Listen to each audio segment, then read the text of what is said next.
우리 자리에 앉고 칠판을 좀 위로 올려주셨으면 좋겠습니다. 오늘 하나님께서 우리에게 주실 말씀은 요한계시록 6장 9절 말씀입니다. 요한계시록 6장 9절입니다.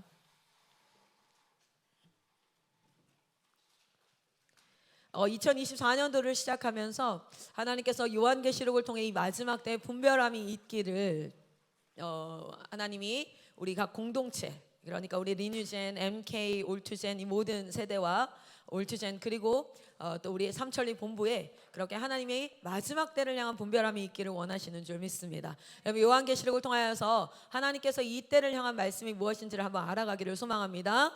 자, 우리 요한계시록 6장 9절입니다. 같이 한 목소리로 한번 읽겠습니다. 요한계시록 6장 9절입니다. 읽습니다. 시작.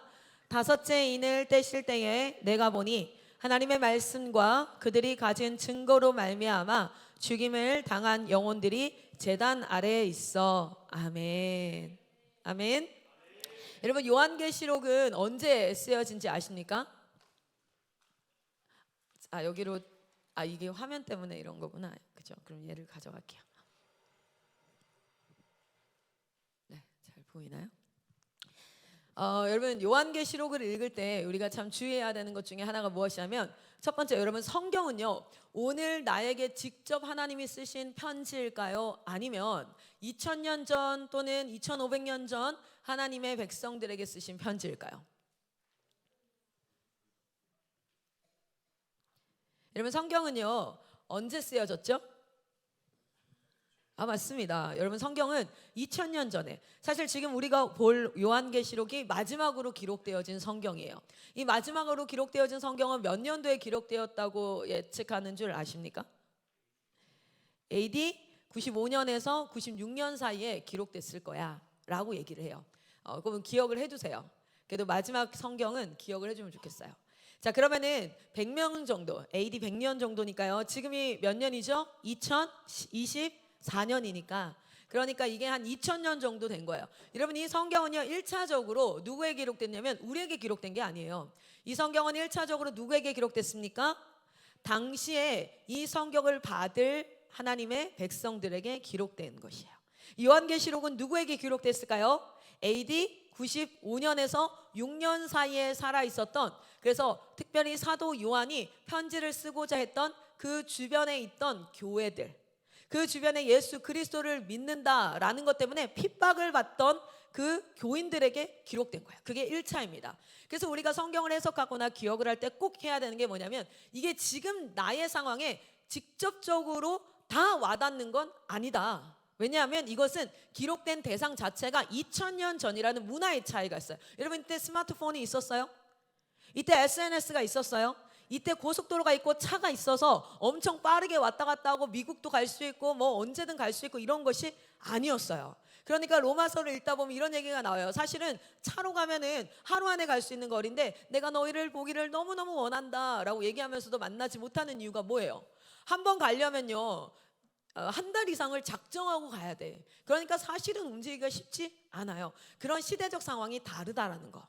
자, 그런데 2차적으로는 그들이 겪는 실질적인 문제, 우리는 교통사고 당한 가족들을 위해서 기도할 수 있어요. 그러나 2000년 전에 요한계시록을 읽는 사람들은 교통사고를 당한 가족들을 위해서 기도하는 기도 제목이 있을까요? 없을까요? 아예 없어요. 그러나 2차적으로는 어쨌든 교인들은, 그리고 예수를 믿는 자들은, 그리고 절망된 죄가 가득한 이 세상을 살아가는 사람들은 어떤 일을 겪을 수 있다? 내가 도저히 감당할 수 없는 어려움을 겪을 수 있죠. 교통사고 당한 가족을 내가 직접 살릴 수가 없어요. 그러니 우리는 뭐 합니까? 기도합니다. 그것과 동일하게 그 시대도 그 시대가 겪는 그리스도인의 어려움이 있었어요. 그 어려움을 향한 기도의 자세, 그리고 그 기도에 응답하시는 하나님의 사랑, 하나님의 만지심, 하나님의 인도하심, 이런 것들이 일맥상통하여 우리에게 무엇이 되어집니까? 오늘날도 성령의 인도하심이 되는 거예요. 그게 바로 일반 철학책이나 일반 책들과 달리 2000년 전에 쓰여졌음에도 불구하고 성령의 감동으로 된 것이기 때문에 오늘날도 이 말씀은 무엇 할 수 있다는 거예요? 우리를 인도할 수 있다는 거예요. 그래서 제가 큐티 강의를 할 때 이런 얘기를 했어요. 큐티 강의를 할 때 1차적으로는 이것이 나에게 직접 쓰여진 것이 아니기 때문에 직접적 적용을 하는 것은 굉장히 위험할 수 있다. 그러나 직접적 적용되어지는 그 시대 상황과 환경을 보아 그 안에서 영적으로 그리고 시대적인 그 흐름을 파악해서 하나님이 어떤 분인지, 그리고 하나님은 일하는 방식이 어떠신지. 여러분, 선교사님들마다 일하는 방식이 다 달라요. 그걸 그 사람의 성품이라고 얘기합니다. 엄청 급해서 조금만 뭘 잘못하면 막 난리가 나는 사람이 있어요. 그게 그 사람의 성품이에요. 또 어떤 사람은 굉장히 느긋해요. 그래서 다른 사람 막 기다리고 있는데도 그냥 느긋하게 합니다. 그게 그 사람의 성품이에요. 그래서 그 성품이 일하는 방식에 묻어나요. 성경에는 무엇이 묻어나냐면 하나님의 성품이 묻어납니다. 그리고 그 하나님의 성품을 통해서 하나님이 어떤 문제를 맞닥뜨렸을 때 어떻게 이스라엘 백성을 인도하시고 하나님이 어떻게 말씀하시는지를 통해서 하나님의 일하시는 방법을 우리는 알 수 있어요. 그 메커니즘, 여러분, 성격 급한 사람은요 어떤 일을 만나든지 급하게 행동을 합니다. 성격 급한 사람 종종 내가 그러지 말아야지 라고 하다가도 결과적으로는 어떻게 되냐면 자기의 기질에 따라 행동하게 돼 있어요. 그러니까 이때는 이렇게 행동하고 저 때는 저렇게 행동하는 게 아니라 일관적으로 행동하게 돼 있어요. 하나님의 말씀을 통해서도 보면 상황마다 다윗이 밧세바를 범하는 죄를 다루시는 하나님, 이스라엘 백성들이 애굽에 들어가 있을 때에 그들을 출애굽시키는 그 일을 다루시는 하나님, 이 모든 것들이 하나님이라는 하나의 일맥상통하는 하나님의 성품으로 모든 것들을 다루어 오셨다는 거예요. 그래서 우리는 그것을 배우기를 원합니다. 그 성품이 바로 우리의 성품이었는데 우리는 죄로 말미암아 뭐 했어요? 그것을 잃어버렸어요. 그래서 말씀을 보면서 뭐 합니까? 하나님의 성품과 나의 성품을 견주어 보고 비추어 보아 어떻게 하는 거예요? 딱 겹쳐 보니까 내가 삐죽삐죽 튀어져 나와 있는 것들을 뭐 하는 거예요? 잘라내는 겁니다. 그리고 내가 부족한 것들을 뭐 하는 겁니까? 주님께 구함으로 채워가는 거예요. 그렇게 하나님을 닮아가는 통로로 우리는 말씀, 성경은 하나님의 감동으로 된 것으로 라고 얘기하면서 뭐합니까? 여러분, 첫 번째는 구원에 이르는 지혜가 있어요. 할렐루야. 성경을 통해서 여기 있는 사람들, 예배 드리는 자들이 아니라 단순히 예배에 참석하는 자들이 아니라 하나님을 만나는 자들 되기를 소망합니다. 예배의 성공은 어디에 있습니까? 하나님을 만나는 곳에 있는 줄 믿습니다. 그리고 두 번째는 뭐예요? 하나님의 사람으로 온전하게 하려 함이라. 그게 성경에 기록된 목적이에요. 하나님의 사람으로 온전하게 함은 100% 여러분이 실수 없이 완벽해지라는 것이 아니라 하나님의 성품을 담아내는 온전함을 의미하고 있어요. 할렐루야. 2024년도 성경을 바라보는 시야가 좀 더 깊어지기를 소망합니다. 그리고 그 성경은 읽어야 되는 의무, 우리가 꼭 해야 되는 일이 아니라 그것을 통하여서 그 시대 사람들을 다루시는 하나님의 모습을 보면서 오늘 나는 하나님이 어떻게 다루실까? 우리 하나님이 여러분 보면요, 둘째들이 눈치가 빨라요. 준이가 둘째죠, 그렇죠? 왜 눈치가 빠른 줄 알아요? 첫째 형이 혼나는 걸 보면서 안 하거든요. 첫째 형이 혼나는 걸 보면서 저러면 혼나는구나 하고 안 하게 돼요. 그리고 이렇게 하면 엄마 아빠가 좋아하는구나 그럼 하게 돼요. 근데 첫째들은요 아무것도 모르잖아. 그래서 태어나서부터 계속해서 뭐 하는 거예요? 실수를 해가면서 배워요. 실수를 해가면서. 성경은 우리에게 첫째 형과 같습니다. 예수 그리스도는 우리에게 첫째 형과 같습니다. 그래서 로마서 8장에 뭐라고 얘기한 줄 아세요? 예수 그리스도를 독생자라 하잖아요. 독자, 혼자 있는 자라고 얘기하잖아요. 뭐라고 얘기합니까? 맏아들 예수 그리스도. 맏아들을 우리나라 말로 얘기하면 뭐겠어요? 첫째 아들이에요. 첫째 아들. 그래서 그 첫째 아들이 하나님과 교제하는 모습을 통해서 이렇게 하는 거구나. 저는 필승이한테 양치질 가르치는 게 굉장히 힘들었어요.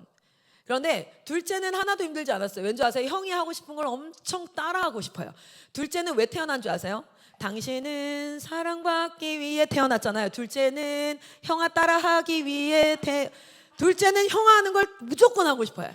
형이 하는 거를 되게 좋아 보여요. 준이야 그랬니? 그랬던 것 같아요. 근데 진짜 별 시답지 않은 건데 장난감도 형이 가지고 노는 게 제일 좋아 보이나 봐. 가격대로 보면요, 필승이한테 사준 레고는 28,000원밖에 안 하고 필립이한테 사준 레고는 5만 원이 넘어요. 근데 그걸 내놓고 형아 걸 하고 싶다 그래요. 그럼 필승이는요 돈 개념이 있잖아요. 어떻게 할까요? 바꿔요. 바꾸자 그래요. 그러면은 필립이는 너무 좋아해요. 경제 원리로 보면 얼마나 이런 등신이 있어요. 그런데 그걸 좋아해요. 왜냐하면 형아 하는 거 하고 싶거든요. 예수 그리스도는 우리의 첫째 형이에요. 첫째 오빠예요. 그래서 그것을 이게 또 족보가 이상해지나요? 족보가 이게 맞거든요. 이게 맞거든요. 그래서 그분을 따라가는, 이렇게 하면 되는구나. 그래서 양치질도 저렇게 하는 거구나. 예배 이렇게 하는 거구나. 이건 이렇게 하는 거구나. 예수 그리스도를 통해서. 그런데 성경에는 우리보다 먼저 난 자들이 있죠. 아담부터 시작해서 먼저 난 자들이 있거든요. 거기도 우리의 형들과 같은데 그들은 또 어떤 모습을 성경에는 나타내주고 있습니까? 이렇게 하면 안 돼 라는 것. 우리가 견주어보아 하나님의 성품이 아닌데 사실 여러분 지금 하마스랑 이스라엘이 엄청나게 전쟁을 하고 있어요. 그거에 대해서 영상이 많이 올라오고 있죠. 왜 하마스와 이스라엘은 지금도 싸우는가? 1945년도에인가요? 48년인가? 우리나라가 45년이죠. 독립이. 그 이스라엘은 1948년인가요? 52년인가요? 연도가 하나도 기억이 안 나네. 어쨌든 이스라엘이 딱 건국되고 나서부터 지금까지 몇 년째, 지금 100년 가까이 뭐 하고 있습니까? 중동 지역에서 전쟁이 일어나고 있어요. 그 전쟁을 올라가면 막 이렇게 올라갈 수 있죠. 바벨론, 뭐 페르시아, 로마, 뭐 그리스 쭉 올라가는데 사실은 그 제일 끝에 시작은 어디에서부터 있었을까요? 한 여인에서부터 있었어요. 누구였을까요?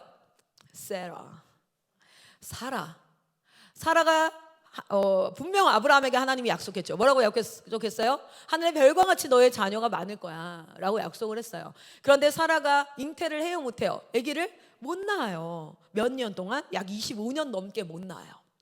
한 20년 30년 약속은 주셨는데 이루어지지 않으니 사라의 방법, 어떤 방법? 하나님의 방법이 아니라 신위라고 합니다. 하나님의 방법이 아니라 인위적이다라고 할 때 인간의 의지가 발동되어서 행동한 일들. 신위는 뭐겠어요? 하나님의 의지가 발동되어서 한 일이에요. 그 사라가 인간의 의지가 발동해요. 그러면 어쨌든 아브라함 자식이면 될 거 아니야 하면서 자기의 종 중에 말 잘 듣는 종이 하나 있었어요. 그 이름이 누구일까요? 하갈. 말도 잘 듣고 똘똘해. 그래서 뭔가 하면 입에 혀처럼 구는 거예요. 그래서 그 종에게 뭐합니까? 아브라함에게 들어가서 자녀를 낳아라. 그 자녀가 누구예요? 이스마엘. 그렇죠. 거기서부터 시작이었잖아요. 이 하마스와 이스라엘 전쟁은 어떻게 보면 사실은 이스마엘 자손과 이삭의 자손의 전쟁이라고 할 수 있어요. 그렇지 않겠어요? 그런 것처럼 성경에는 보면 하나님의 성품과 하나님의 뜻이 아니라 성급하게 조급하게. 그래서 잠언은요 계속 뭐라고 얘기하는 줄 아세요? 이렇게 얘기합니다. 조급하지 말라, 성급하지 말라, 쉬 화내지 말라. 그것이 너에게 얼마나 악한 것인지 알지 못하느냐. 계속 얘기하는 거예요. 조급하지 말라, 쉽게 화내지 말라, 쉽게 상황을 단정 짓지 말아라. 그런데 사라가 단정을 빡 지었어요. 그러니까 뭐합니까? 그 후대 오늘날까지도 뭐하고 있습니까? 서로가 서로를 찔러 계속해서 전쟁이 일어나는 그 역사의 흐름이 흘러오고 있어요. 성경에는 두 가지가 나타납니다. 하나님의 사람으로 이렇게 하나님의 성품을 닮아갈 수 있는 온전한 사람을 이루게 하는 것. 그런데 그 앞에서 조급하고 성급하게 자기 생각이 옳다라고 생각해서 행했던 많은 사람들의 과오를 통해서 넌 이렇게 하면 안 돼 라는 익스큐즈를 우리에게 주고 있어요. 여러분 2024년도 이 성경이 여러분의 삶을 인도하시기를 소망합니다. 여러분 사람의 시선이 아니라요, 내 리더가 이걸 좋아해 싫어해가 아니라, 우리 공동체 사람들이 이런 거 좋아해 싫어해가 아니라, 내 생각에는 이래가 아니라 하나님이 여러분을 인도하시기를 소망합니다. 여러분과 함께 그 말씀을 보고자 하는 말씀이 오늘 좀 어려운 말씀이에요. 그래서 앞에 서론이 좀 길 거예요. 그 서론을 통해서 이해되어지는 말씀 굉장히 짧을 거예요. 그래서 그 앞에 서론을 같이 한번 보도록 할 텐데, 기억해야 될 것은 이것이 이 요한계시록이 지금 오늘 우리에게 주어진 책이 맞죠, 2차적으로는. 그러나 1차적으로는 누구에게 주어졌어요? 언제 주어졌던 거라고요? 맞아요. AD 95년에서 96년경에 주어진 책이 바로 요한계시록입니다. 이 시대가 어땠는지, 지금 오늘날 시대는 어떻습니까? 포스트 코로나 이후에 갑작스럽게 온라인 시장이 너무 커져서 실제로 지금 산업의 지각 변동이 일어나고 있어요. 예전에는 당연히 여러분 은흥정이 지하상가가 지금 비어가고 있는 거 아십니까? 은흥정이 지하상가가 항상 매장으로 꽉꽉 차 있었고요. 그리고 거기는 사람들이 옷을 사러 가거나 신발을 사러 가거나 물건을 사러 가는 곳이었어요. 그런데 거기에 지금 매장이 뭐 하고 있습니까? 나가고 있어요. 왜냐하면 월세는 많은데 사람이 오지 않아. 왜요? 여러분 여기 한번 물어볼게요. 나는 옷을 살 때 꼭 직접 가서 사야 한다. 손 한번 들어보세요. 난 직접 꼭 가서 산다. 1명, 2명, 3명. 그렇죠? 내가 지금 입은 옷 중에 하나 이상은 인터넷에서 산 거다. 손 들어봐요. 손 내려보세요. 이게 바로 시대의 변화죠. 그렇죠? 그런 시대 가운데 하나님이 하실 말, 그 시대가 있어요. 그런 시대. 요한계시록이 기록되어질 시대는 어떤 시대였냐면, 여러분 언제냐면 우리가 AD 60년경에 어떤 일이 있었죠? 실제 초대교회가 형성되어지고 나서 이때 한 AD 50년에서 60년경에, 제가 숫자가 엄청 약해요. 이해해 주세요. 그러나 흐름은 맞아요. 네로박해가 있습니다. 그리스도인들을 향해서 네로박해가 엄청나게 있어요. 그런데 이때까지만 해도요, 실제로 유대인과 그리스도인의 구분이 그렇게 많지는 않았어요. 유대인은 뭡니까? 하나님을 믿는, 그래서 토라, 성경, 이 성경을 믿는 사람들이었어요. 그런데 그 안에 어떤 사상이 핵심 사상이었냐면 메시아 사상이라고 해서, 창세기 3장 15절에 어떤 일이 있었지요? 우리가 창세기 3장에 쫓겨나잖아요. 죄로 말미암아. 그 하나님의 나라에 다시 우리 어떻게 그 죄를 용서받아요? 죄 없는 한 제물의 희생을 통하여서 그 죄가 덮여지어지는, 그래서 아담의 후손과 아담의 후손과 그리고 사단의 후손이 서로 계속해서 싸우는 그런 것들이 예언이 되어지면서 뭐가 되어져요? 메시아, 우리의 죄를 대속하고 하나님의 나라를 다시 설립할 메시아가 올 거다. 우리는 그 메시아를 기다려. 메시아 사상이 유대인에게는 핵심이었어요. 그래서 그들은 항상 무엇을 기다렸습니까? 여자들에게 출산은 축복입니다. 그리고 기대입니다. 나를 통해서, 내 태를 통해서 메시아가 임하지 않을까라는. 그래서 그 창세기 3장 15절 말씀을 약속으로 주고 나자마자 아담이 자기 아내의 이름을 뭐라고 합니까? 하와, 산자의 어머니. 죽음이 임했어요. 뭐를 말미암아? 그 하와가 준 선악과를 먹어서 뭐가 임했죠? 죄, 죽음이 임했어요. 그런데 그 죽음이 다시 그 여자를 통해서 무엇을 할까요? 메시아가 임함으로 말미암아 우리가 살아날 거야. 그래서 그녀의 이름을 뭐라고 합니까? 죄의 어머니가 아니라, 죄 지은 여자가 아니라 무엇이라고 얘기해요? 산자의 어미라는 이름을 줘요. 그렇죠? 그렇게 하고 나서 쭉 오는데 예수 그리스도가 이 땅 가운데 성육신하셔서 오셨어요. 그런데 그때 그 예수가 메시아라는 것을 유대인들이 알아봤을까요? 못 알아봤을까요? 요한복음 1장에 보면 뭐라고 나옵니까? 어두움 가운데 빛이 임했는데 어두움이 빛을 알지 못하더라. 참빛은 누구라고요? 예수 그리스도. 그래서 이 어두운 죄악에 대한 세상 가운데 빛이신 예수가 임했는데 그 어두움들이 이 빛이신 예수를 알지 못하더라. 그러나 우리가 혈통으로나 육정으로 난 것이 아니요 오직 하나님을 믿는 자들을 통하여서 하나님의 자녀가 되는 권세를 얻었다. 그게 바로 뭡니까? 요한복음 1장, 2장, 3장 이렇게 흘러가는 말씀이에요. 그렇죠? 자, 그렇게 해서 유대교 가운데, 유대인들 가운데 누가 나오기 시작합니까? 예수 그리스도를 메시아라는 것을 믿는 그리스도인들이 나오기 시작합니다. 그 그리스도인들이 바로 지금 우리가 그리스도인이지 않겠어요? 그 그리스도인을 향한 대표적인 박해가 네로 박해예요. 이 왕이, 이 술주정뱅이 미치광이 왕이 불이 났어요. 당시에 자기가 통치를 할 때 나라가 잘 살면 그 왕은 성군이에요. 그런데 자기가 통치할 때 자연재해, 막 갑자기 지진이 난다든지 폭우가 쏟아진다든지 아니면 막 큰 불이 난다든지, 이건 다 누구 탓이냐면 왕이 부덕한 탓이야. 왕이 능력이 없어서 자연재해를 막지 못하는 거야. 왕이 능력이 없어서 그런 거야. 왜냐하면 당신은 왕과 신을 거의 동격으로 봤기 때문에. 자, 그런데 엄청나게 큰 화재가 일어나서 서울로 보자면 강북 지역에 해당하는 지역 정도 될 거예요. 강남이 좀 더 작거든요. 강북, 그러니까 서울의 3분의 1이 넘겠죠. 거의 3분의 1이 넘는 지역이 다 타버려요. 그리고 거기서 불타고 자녀들이 죽고 난리가 나. 그러면 이 불을 누가 냈어? 이게 왜 일어났어?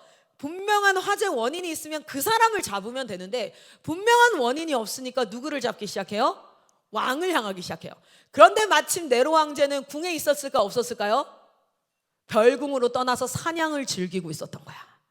그래서 아주 그냥 민심이 폭동이 일어나서 이 네로 황제의 그 궁 앞까지 막 이렇게 막 다가오기 시작하니까 네로 황제가 이 불이 왜 났는지 저 성난 그 민심을 돌릴 곳이 필요했어요. 그것이 바로 어디였냐면 그리스도인이었어요.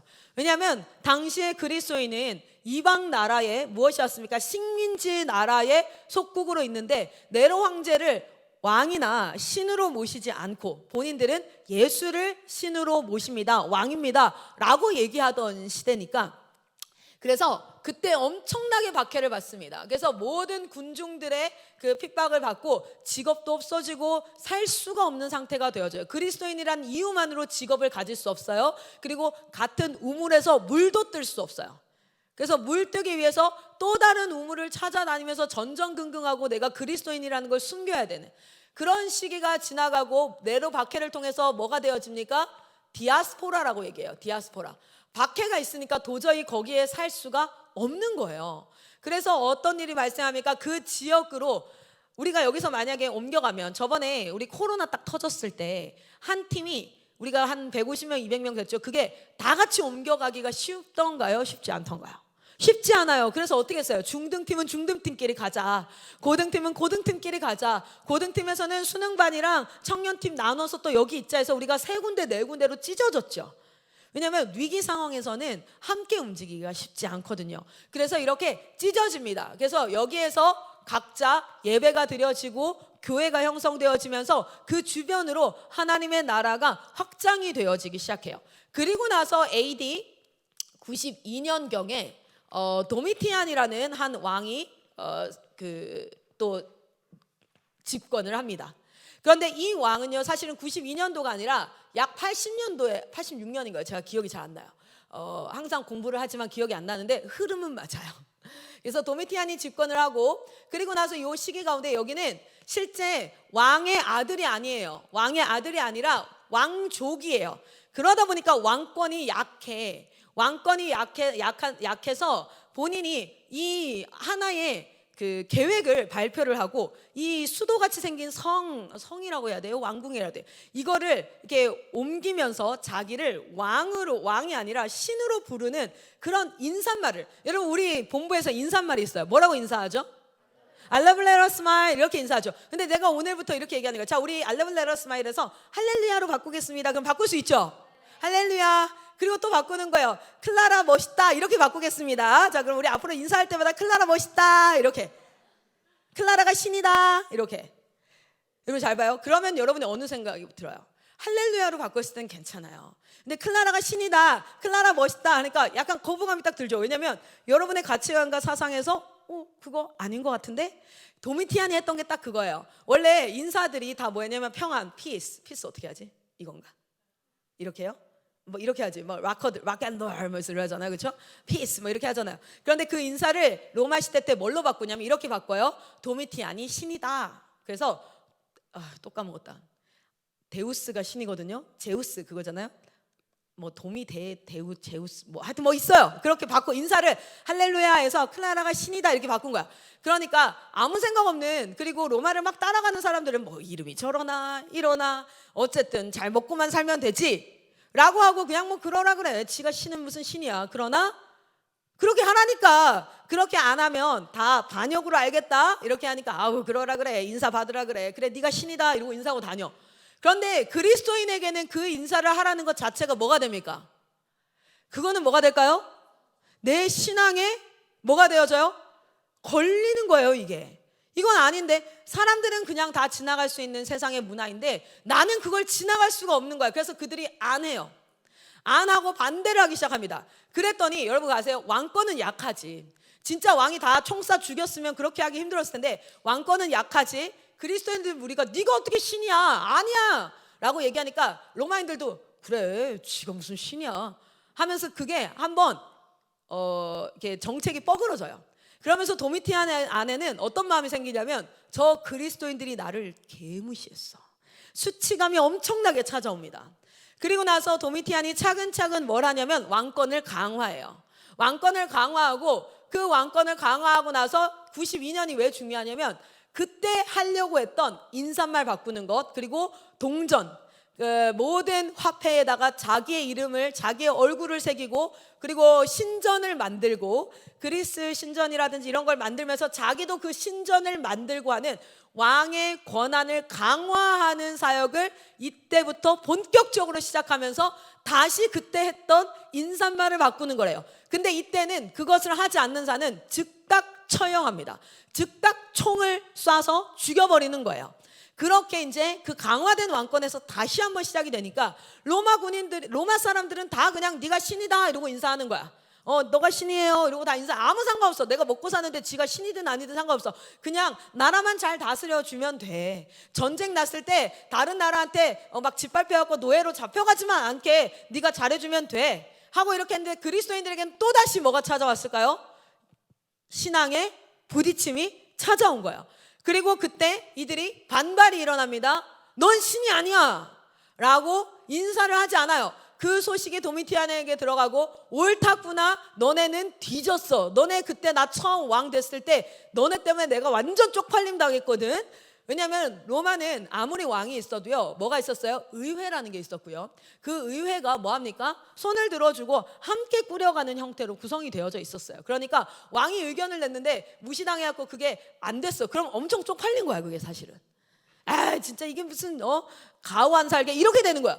니네가 나한테 그랬지, 니네 뒤졌어. 어차피 소수의 식민국가의 노예, 그런 몇몇 안 되는 사람들밖에 안 돼요. 그래서 그때부터 뭐가 시작되냐면, 이걸 되게 유명한 도미티안 박해라고 합니다.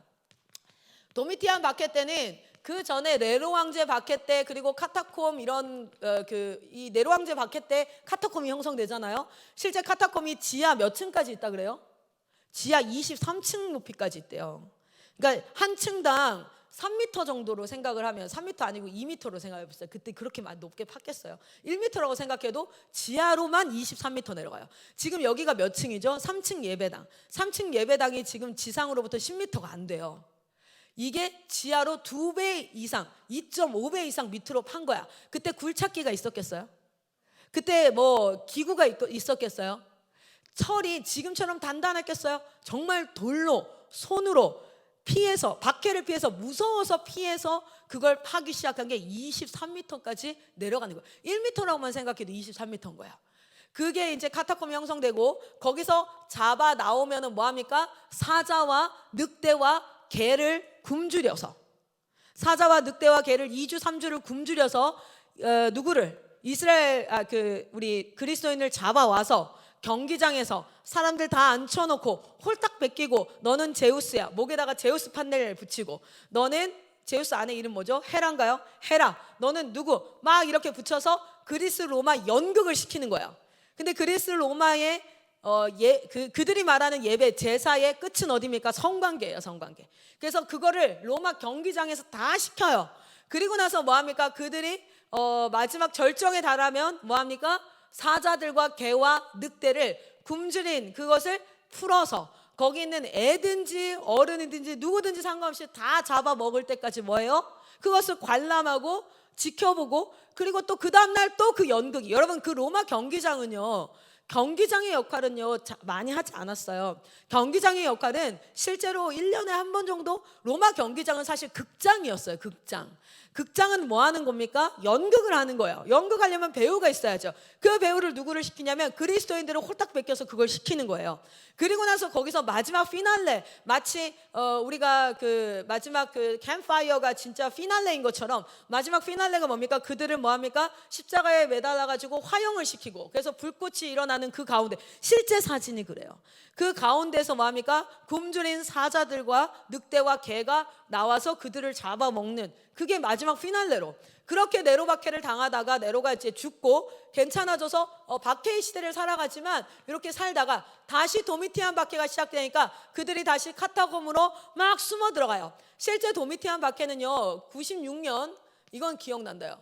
96년 9월에 끝이 납니다. 왜 끝이 나냐면 도미티안이 그때 죽어요.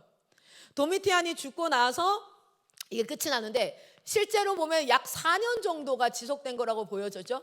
그런데 이 4년간 엄청난 그리스도인이 죽고 엄청난 배교가 일어나요. 생각을 해봐요. 하진이가 지금 예배 드린다고 여기 찬양단 이렇게 있는 거 다 알죠? 화면으로 다 나갔어요.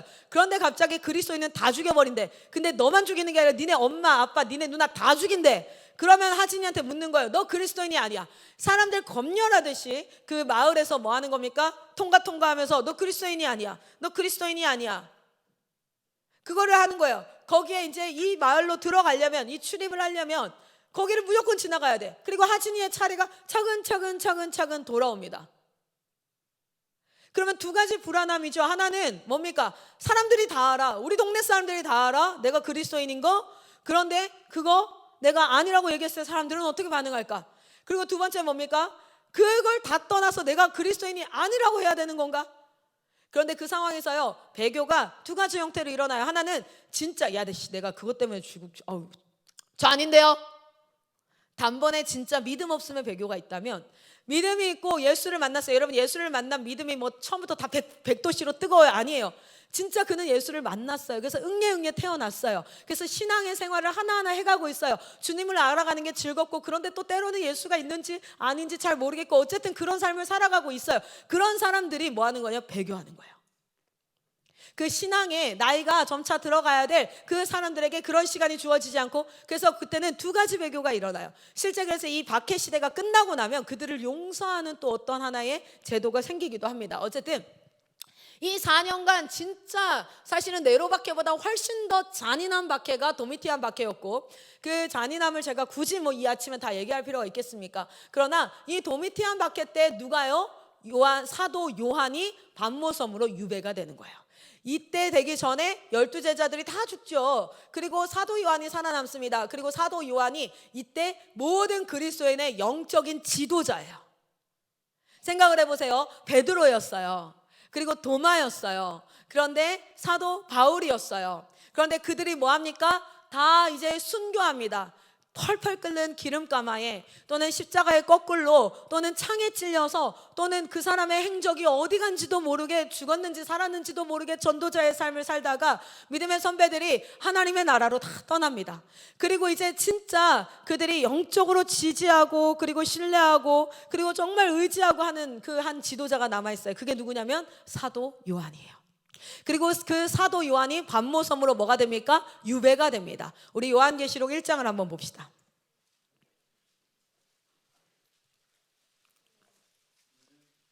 아멘.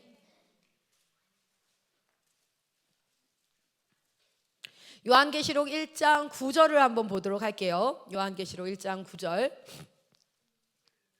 지금 이렇게 핍박받고 있는 거예요. 그 핍박받는 가운데 이렇게 편지가, 이 요한계시록은 편지였어요. 그 편지가 어떤 순서로 돌아갑니까?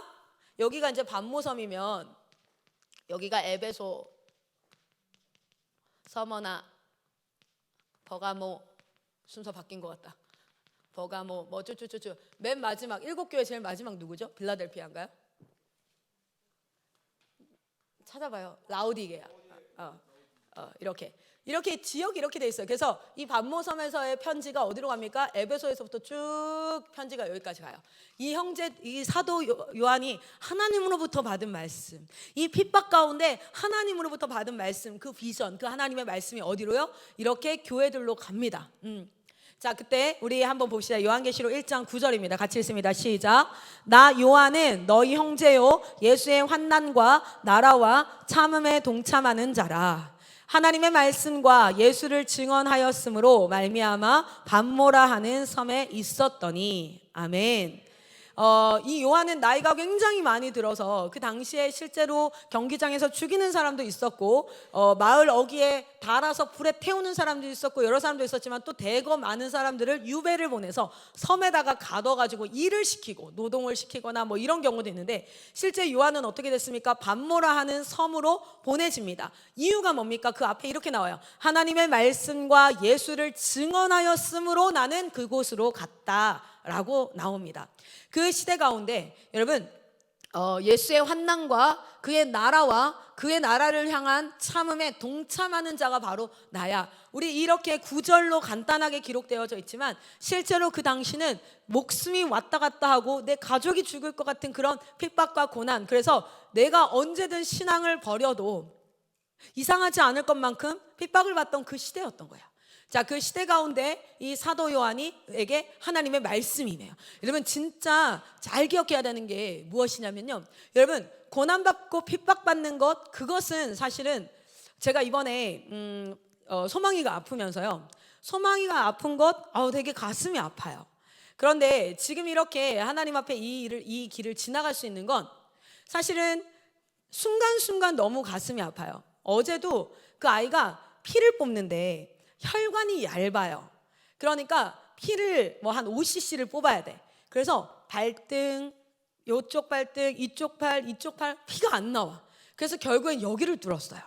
저는 여기서 체열하는 걸 처음 봤어요. 그래서 여기를 뚫으니까 피가 쿵쿵 이렇게 나와요. 그러니까 얘가 쿨럭쿨럭 하는 거예요. 정말 가슴이 터질 것처럼 아파요. 정말 그런 순간들이 아프고, 그리고 내가 대신해 줄 수 없거든요. 모든 삶은 각자의 몫이라는 게 있어요. 대신해 줄 수가 없어요. 아무리 사랑해도. 제가 해줄 수 있는 건 그 체열을 하고 가고 나서 최대한 목을 꿋꿋하게 세울 수 있게 2시간, 3시간 내 허리가 아프더라도 안아주는 것, 이런 건 해줄 수 있지만 대신 체열해 줄 수는 없어요. 그게 인생이에요. 인생은 절대 대신해 줄 수 없어요. 그걸 대신해 주려고 하는 순간 문제가 발생해요.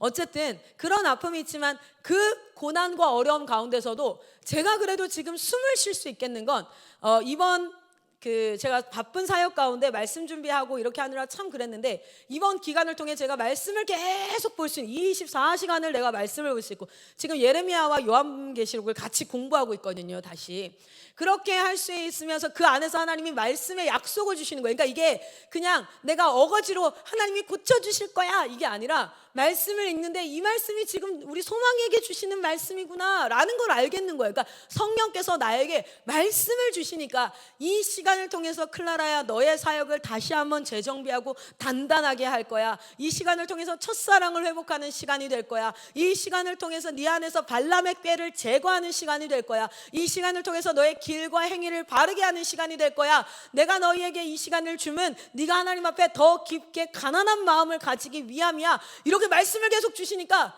살겠는 거예요. 그래도 여러분 진짜 힘든 건 뭔지 아세요? 어려운 일을 겪거나 인생이 어려운데 하나님이 아무 말씀 안 하실 때, 하나님이고 나발이고 아무것도 모르고 흑암 가운데 혼자 있는 것 같을 때, 내가 아무리 머리를 짜내고 이렇게 해볼까 저렇게 해볼까 아무리 계산을 해도 답이 안 나올 때, 그때가 너무 힘든 거예요. 여러분의 일생 가운데 하나님의 편지가 여러분에게 도달하기를 소망합니다. 요한계시록은요, 사도 요한을 통해서 하나님의 편지가 누구에게 도달한 거냐면, 그 핍박받는 이스라엘 백성들, 왜 핍박받는지도 모르겠고 이 상황을 어떻게 해야 될지 그냥 다 죽었어. 하루하루가 아침에 눈을 뜨는 게 우울이고 눈을 뜨는 게 죽음이고, 언제 내 사랑하는 가족이 어떻게 될지 모르겠고 정말 피가 마르는 그 상황 가운데 언제 주어졌다고요? 약 95년에서 96년경. 그래서 그들은 어떤 시기를 겪었냐면 3년간을 하나님의 말씀이 없이 버티기를 했어요. 하나님의 말씀이 없이 기도해도 응답이 없고, 기도하면 사자가 배가 고픈데 다니엘처럼 입 뻥끗 안 하고 그냥 가만히 좀 대기 상태로, 야옹이 상태로 있어야 되잖아. 다니엘서에는 그렇게 됐잖아. 기도해도 그게 아니야. 그냥 기도한 그 다음날 내 자녀가, 내가 같이 예배드렸던 집사님이 그렇게 그냥 사자한테 온몸이 찢겨서 죽는 거야. 3년간을 기도해도 답이 없어. 말씀도 없어. 영적 지도자들도 사도 요한밖에 없어. 다 벌벌 떨면서 시대 가운데 어떻게 해야 되나 한숨이나 짓고 한탄이나 하고 있는 거예요. 말씀이 이렇습니다. 하나님이 우리에게 이렇게 말하고 있습니다 라고 하면 견딜 수 있어요. 어제 우리 마이클 선교사님도 그랬잖아요. 요셉이가 그럴 수 있었다라고 했지만 하나님이 뭐 했다고요? 너에게 손자를 안겨줄 거다 라고 하니까 어땠다고요? 이길 수 있어요. 지나갈 수 있어요. 여러분 아세요? 끝이 있고 결론을 알면 불안하지 않습니다. 물론 아파요. 아픈데 끝이 있고 결론을 알면 아픈 건 아픈 거지만 견딜 수 있어요. 왜냐면 이건 끝날 거니까. 왜냐면 이거는 이렇게 결과가 나올 거니까. 그런데 끝이 없어. 끝이 보이지 않고 결론을 모르겠어요. 내가 이러다가 진짜 죽어버릴 수도 있고, 하나님이 안 계신 거면 어떡하지? 예수가 메시아가 아닌 거면 어떡하지? 온갖 불안과 의심이 가득한 걸 3년간을 하나님 침묵하시고 요한을 통해서 뭐예요? 이때 말씀하십니다. 언제요? 곧 끝나요. 곧 끝날 그때. 요한계시록은 무엇을 말하고 있냐면 첫 번째 1장입니다.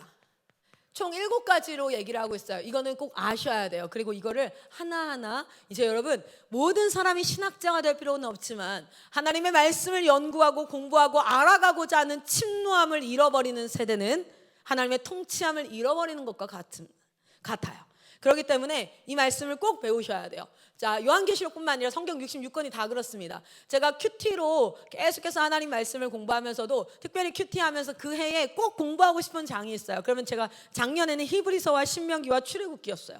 그 전년도에는 에베소서였어요. 그렇게 말씀을 하나를 붙잡고 서점으로 가시면 개관책부터 시작해서 말씀을 공부할 수 있는 책들이 너무 많이 나와요. 여러분 평생에 하나님의 말씀을 상고하고 공부하는 그런 여러분 되시기를 소망합니다. 그래서 때에 따라 하나님이 나를 인도하실 수 있어요. 1장입니다. 1장. 그리고 2장에서 3장이 하나의 세트예요. 자, 1장은 뭐냐면 서론인데 1장에는 딱 이 얘기하고 있어요. 야, 내가 누구냐면 예수는 하나님이다. 이 핍박을 받고 있는, 그래서 이 예수를 믿음으로 말미암아, 예수를 증거하고 하나님을 믿음으로 말미암아 핍박받는 반모섬에 간 요한과 그 모든 그리스도인에게 뭐라고 얘기하냐면 예수는 그리스도다. 근데 어떤 그리스도냐면 이렇게 얘기합니다. 1장 8절 한번 보세요. 요한계시록 1장 8절입니다. 같이 한번 읽겠습니다. 시작. 주 하나님이 이르시되 나는 알파요 오메가라, 이제도 있고 전에도 있었고 장차 올 자요 전능한 자라 하시더라. 아멘. 그러면 사복음서에 인간이 되신 예수님 뭐 이렇게 다 나오죠. 요한계시록은 사실은 복음서예요. 요한계시록은 하나님이 누구인가, 예수가 누구인가를 증거하는 책입니다. 그 핍박받는 가운데 네가 받는 핍박이 맞아, 내가 이런 자야 라고 알려주는데 뭐냐면 나는 역사의 처음부터 끝까지 지금 이 순간, 여러분 힘든 건 뭐냐면 오늘 하나님이 나와 함께하지 않는 것 같은 거야. 저 사람과도 함께하는 것 같고 이 사람과도 함께하는 것 같고 다 함께하는 것 같은데 나는 버려진 것 같고 나는 아닌 것 같은 거야. 도미티안 박해 때나 지금이나.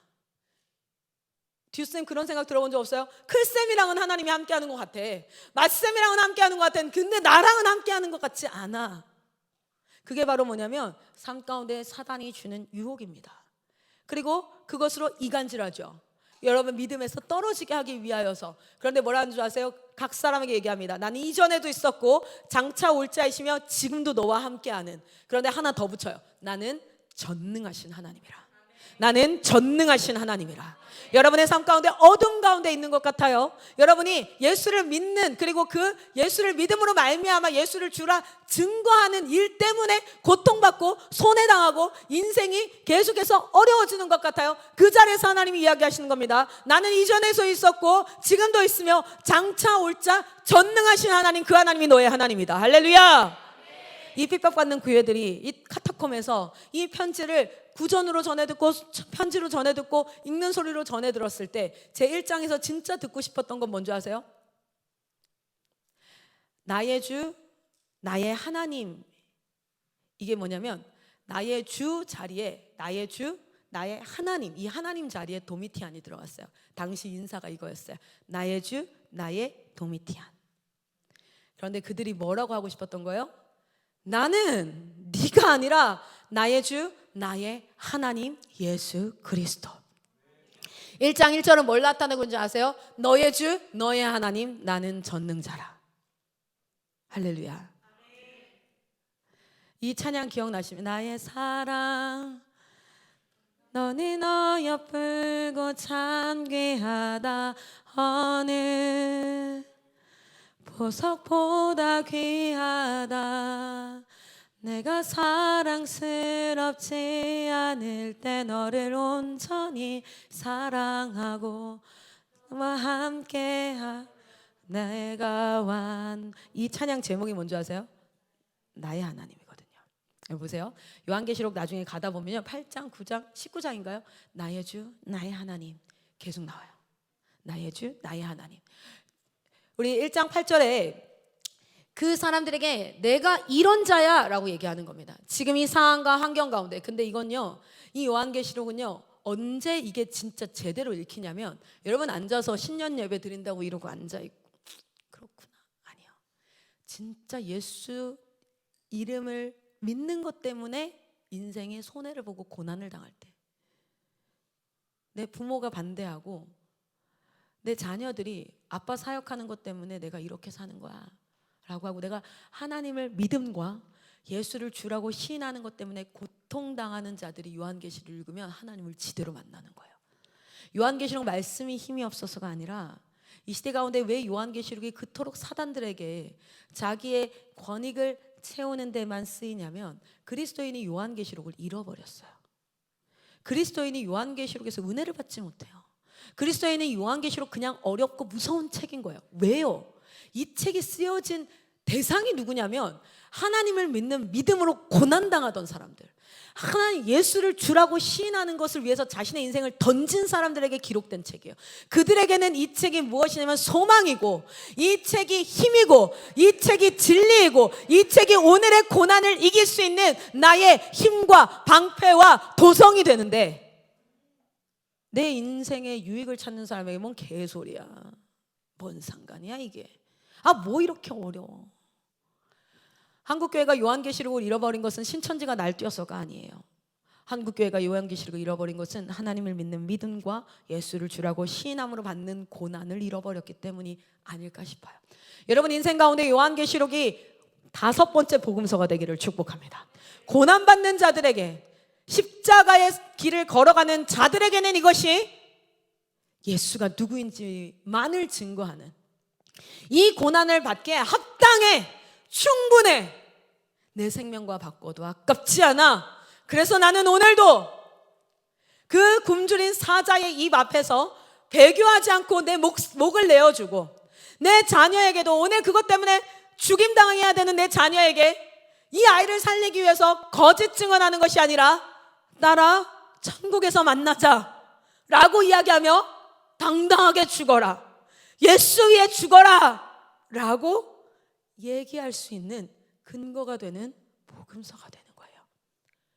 오늘날 그 예수 하나님 말씀을 믿는 것과 그것으로 말미암아 받는 고난으로 마음이 가난해진 자가 누구입니까? 그 가난한 자들을 위해서 하나님이 무엇 하시려고, 팔복에 뭐라고 하죠? 마음이 가난해진 자들에게 하나님 뭐 주십니까? 하나님의 복을 허락하세요. 천국이 저희의 것임이라. 이렇게 요 가운데 2장에서 3장입니다. 2장에서 3장. 자, 2장에서 3장은 교회들에게 얘기합니다. 7 교회에게. 그래서 이 교회에게 주는 메시지는요, 오늘 교회된, 따라합니다. I'm church. 우리 교회 이름이 뭔지 아세요? 따라합니다. I'm church. 내가 교회다. 우리가 What is the church? 교회는 무엇입니까? 라고 묻지 않습니다. 교회는 Who is the church? 그쵸? 누가 교회입니까? 내가 교회인 줄 믿습니다. 그래서 이 7 교회에게 주는 메시지는 오늘날 우리에게 너무 많은 인사이트를 줘요. 첫사랑을 잃어버린 에베소는 다 잘했어. 칭찬 엄청 많아.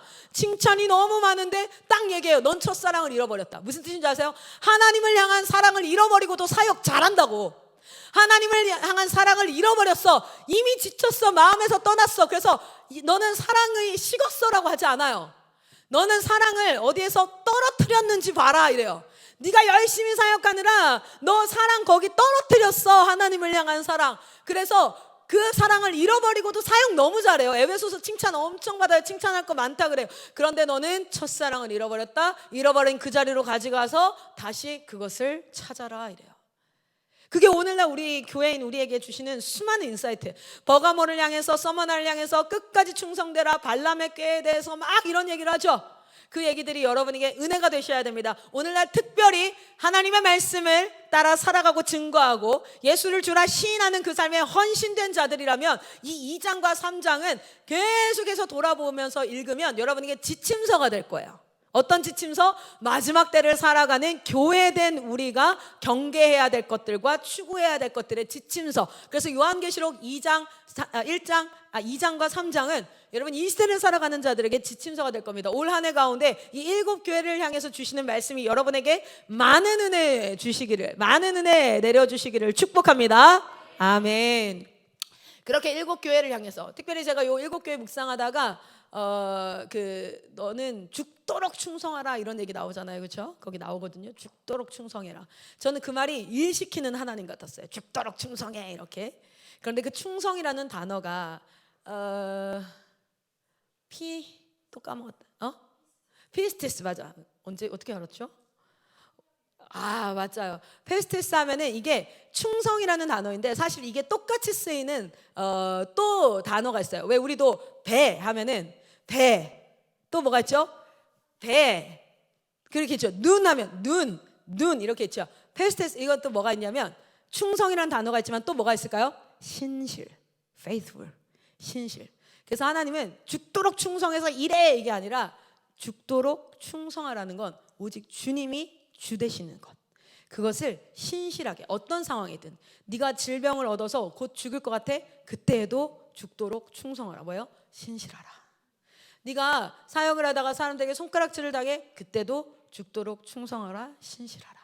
네가 사랑하는 자를 잃어도, 네가 사람들에게 무시를 당하는 일이 있다 할지라도, 네가 교회를 지키면서 바보 같다는 소리를 듣는다 할지라도 죽도록 충성해라라는 건 그 자리에서 개고생해라, 쎄 빠지게 일해라가 아니라 신실하라. 네 마음은 하나님께. 이런 은혜들이 있습니다. 진짜 2장 3장은 너무 큰 은혜들이 있어요. 자, 세 번째는 또 어디로 나누냐면 4장과 5장입니다. 성경책에도 나올 거예요. 4장 위에 뭐가 나오냐면 여기는 그런 예수는 하나님이라는 것을 믿는 교회들이 마땅히 하나님 앞에 드릴 마지막 날의 예배, 하늘의 예배. 구원하심이 보좌에 앉으신 우리 하나님과, 우리가 마지막 때에 드릴 예배거든요. 온전한 예배. 지금 이렇게 저도 하나님에 대해서 잘 몰라요. 여러분 제가 뭘 알겠어요? 그저 아는 거라고는 말씀에서 조금 읽어가지고 아는 거. 그래서 틀릴지 몰라요. 그래서 하나님 앞에 경계함으로 성령님 말씀 맡은 자 주님 앞에 드릴 것은 충성이니 주님 저를 가르치십시오, 인도하여 주십시오. 내가 소경이 되어 이들을 구덩이로 인도하는 자가 되지 않게 하여 주십시오라고 정말 수고하면서 말씀을 공부할 뿐, 저도 하나님 잘 몰라요. 저는 뭐 천국을 먼저 갔다 왔간디요? 그렇지도 않아요. 이렇게 드리는 예배가 아니라 어떤 예배? 온전히 지각이 열려지고 온 천하 만물에 물이 바다 덮음 같이 여호와를 인정하는 것이 회복되어져서 하나님의 창조 세계가 어린 양, 시온산에 선 어린 양을 향해서 정말 온전히 하나님을 예배하는 참된 예배, 그 예배가 기록되어 있는 곳이 4장과 5장입니다. 그래서 이 4장과 5장은 특별히 찬양하는, 그리고 하나님의 예배를 섬기는 자들은 정말 이것을 깊이 묵상하고 봐야 돼요. 마지막 때에 너희는 이 예배를 사모하면서 드럼을 치라는 거야.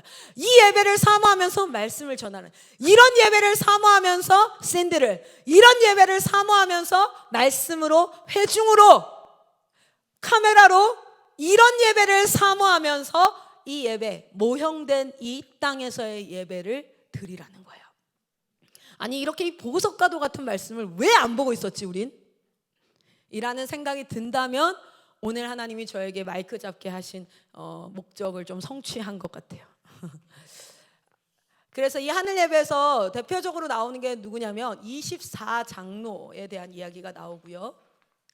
24장로가 이 얘기를 그냥 쭉 한마디로 풀면 24장로가 시온산에 선 어린 양 앞에 자신 머리에 쓰여져 있는 금관을 올려드리는 것, 그것이 되게 심플합니다. 그게 예배예요. 하늘 예배에서 핵심은, 우리는 예배 순서, 자 뭐가 있죠? 찬양하고, 찬양할 때 느린 곡을 처음에 하고, 그 다음 파워댄스 하고, 그 다음 느린 곡 하고, 그 다음 기도하고, 그러면 설교자가 올라와서 뭐 사도신경을 하고 메시지를 하고 그 말씀 붙잡고 기도하고, 원래 이제 헌금 순서가 있죠. 근데 우리는 헌금을 먼저 이렇게 하니까 그게 이제 예배 있죠. 그 하늘 예배는요, 하늘 예배는 굉장히 심플해요. 24장로들이 준비되어 있어야 돼요. 그리고 그 24장로가 자기 머리에 씌워진 금관, 이것을 하나님 앞에 어린 양, 그 시온산에선 어린 양 옆에 올려드리는 것, 그것이 예배입니다. 그래서 우리가 이 24장로에 대해서도 한번 같이 공부하면 너무 좋을 것 같아요. 이 24장로가 누구를 나타내는지. 이 24장로는 4장에 보면 이렇게 나오거든요. 이건 한번 볼까요? 4장 한번 볼래요? 이거 보면 좋겠다요. 오늘 서론이 길다 그랬어요. 아직 우리 몇 장 말씀 본문으로 읽었어요? 6장, 그렇죠? 7장 누가 읽었어? 어디야? 예배 따로 드리는 사람 누구야? 6장까지 가야 돼요. 요한계시록 4장 한번 보세요. 24장로들이 이제 드려요. 누가 했냐면 4절 한번 읽어볼래요? 4절. 같이 한번 읽겠습니다. 4장 4절입니다. 시작. 또 보좌에 둘려 24보좌들이 있고 그 보좌들 위에 24장로들이 흰 옷을 입고 머리에 금관을 쓰고 앉았더라. 아멘. 이 24장로들의 특징은 뭐냐면 흰 옷을 입은 자들이고요. 그리고 누구입니까? 금관을 쓴 자들입니다. 흰 옷은, 이거는 좀 빠르게지만 그래도 가봅시다. 계시록 7장으로 가보면 힌트가 나와요. 이 흰 옷이 무엇을 의미하는지. 여러분 7장 13절에서 14절 한번 보세요. 13절에서 14절 같이 한번 읽겠습니다. 7장 13절 14절 시작. 장로 중 하나가 응답하여 나에게 이르되 이 흰 옷 입은 자들이 누구며 또 어디서 왔느냐. 내가 말하기를 내 주여 당신이 하시나이다 하니 그가 나에게 이르되 이는 큰 환난에서 나오는 자들인데 어린 양의 피에 그 옷을 씻어 희게 하였느니라. 아멘. 흰 옷이라는 건 뭐라고요? 진짜 우리가 오피셜하게 그리고 그 업티컬하게 이거 하얀색 옷이 아니라 예수의, 그러니까 환난을 통과해서 나온 자, 곧 무엇을? 어린 양의 피에 자신을 씻은 자. 할렐루야. 누군지 아십니까? 그리스도인이에요. 예수의 피로 말미암아 살아난 자, 거듭난 자. 할렐루야. 흰 옷을 입은 자는 누구냐면 예수의 피로 말미암아 씻겨지고 살아난 자. 그러면 또 누구예요? 이 사람들은 금관을 쓰고 있다고 얘기했잖아요. 금관. 그 금관을 쓰고 있다는 거, 그 금관까지 가면 너무 어렵지만 금관은 스테파노스라고 얘기합니다. 금관. 이 금관은 말씀 그래도 가보자요. 어디냐면 디모데후서 4장 6절에서 7절 한번 가봅시다. 디모데후서 4장 6절에서 7절.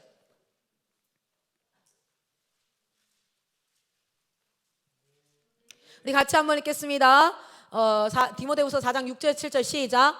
전제와 같이 내가 벌써 부어지고 나의 떠날 시각이 가까웠도다. 나는 선한 싸움을 싸우고 나의 달려갈 길을 마치고 믿음을 지켰으니 이제 후로는 나를 위하여 의의 면류관이 예비되었으므로 주 곧 의로우신 재판장이 그날에 내게 주실 것이며 내게만 아니라 주의 나타나심을 사모하는 모든 자에게도니라. 아멘. 여기 의의 면류관, 면류관이 바로 이야기했던 금관 스테파노스예요. 이 면류관은 누구에게 주어진다고요? 선한 싸움을 싸우고 믿음을 지킨 자. 선한 싸움을 싸우고 믿음을 지킨 자. 달려갈 길을 마치고 믿음을 지킨 자. 할렐루야. 여기를 향한 침노함이 있어야 돼. 이 마지막 때는. 여러분, 이 마지막 때에 말씀 가운데 이것을 향한 침노함이 있을 때 내가 어떻게 살아야 될지, 무엇을 하며 살아야 될지를 하나님이 내 마음에 소원을 허락하십니다. 여러분, 사역은요, 이 사역해야 될까, 저 사역해야 될까, 아프리카 가야 될까, 미국 가야 될까, IT를 해야 될까, 영어 강사를 해야 될까가 아니에요. 이건 저는 어제 마쌤 설교를 들으면서 너무 은혜가 됐어요. 왜냐하면 이 마지막 때에 청년들이 새벽 이슬같이 일어난다고 했는데 그것을 불러일으키는구나. 그런데 제가 그 한 가지, 오늘 제가 왜 이 말씀을 가지고 오냐면 그것은 이 하나님을 사랑하고 마지막 때에 내가 어떤 사람인지 알고 내가 어디를 향해서 달려가야 될지를 아는 자, 그 자에게는 이것들이 전략이 되고 너무 멋진 기회가 되지만 이게 없는 자는 기회를 가지고 선택하고자 할 거예요. 이게 더 낫나? 저게 더 낫나? 그런데 여러분, 하나님 안에 마지막 때가 어떤 때이고 내가 달려갈 길이 어떠하고 이 마지막 때 내가 싸워야 될 싸움이 무엇인지를 아는 자, 그 자들은요, 그게 주어지면, 그게 부어지면 우리 안에 하나님이 소원을 두십니다. 마이클 성사님이 왜 저렇게 얘기하면 하나님이 소원을 두시니까 그 소원을 선포하는 거예요. 그래서 저는 여기 있는 여러분은요, 제가 여기서 지금 양육하고 있잖아요. 말씀으로 양육하고 이들을 세상으로 보내기 전에 여기서 뭘 하길 원하냐면 여러분 마음에 소원이 생기기 전까지 뭡니까? 하나님을 너무너무 사랑하고 마지막 때를 아는 분별의 눈을 가지고 그 하나님 앞에 하나님을 뜨겁게 만나요. 그러면 하나님이 소원을 두십니다. 할렐루야. 그걸 우리는 비전이라고 얘기해요. 어제 한 선교사에게 주님이 두신 소원의 메시지가 막 선포되어졌어요. 저는 여러분이 그 소원을 담은 자들이 되기를 소망합니다. 그 소원을 담은 자, 그래서 하나님이 소원을 두고 행하시고 그 두신 소원은 그리스도의 끝날까지 하나님이 이루실 텐데 그 일 앞에 서는 여러분이 되시기를 소망합니다. 자, 여러분 금과는 보면 첫 번째는 뭐냐면 선한 싸움을 싸운 자들이 쓰는 거예요. 그러니까 이 24장로는 누구냐면 이 땅 가운데에서 성도라는 이름을 가졌던 자들이에요. 거룩하게 구별된 무리가 되어서 믿음의 선한 싸움을 싸운 자, 세상과 타협하지 않고 everybody does it, 모든 사람이 그렇게 하니까 나도 그렇게 할 거야, 왜 나만 이렇게 답답하게 살아야 돼가 아니라 사람들이 하는 대로 나도 똑같이 살아야지, 나도 저렇게 살고 싶다가 아니라 말씀 가운데 하나님이 지금 가르치는 방향성을 향해서 선한 싸움을 싸우고, 두 번째는 뭐예요? 달려갈 길을 마치고 믿음을 지킨 자. 옆 사람한테 얘기합시다. 믿음을 지킵시다. 어떤 상황에도 믿음을 지키는 자, 믿음을 지킨 자 한 번만 더 볼게요. 야고보서 1장 12절입니다. 야고보서 1장 12절.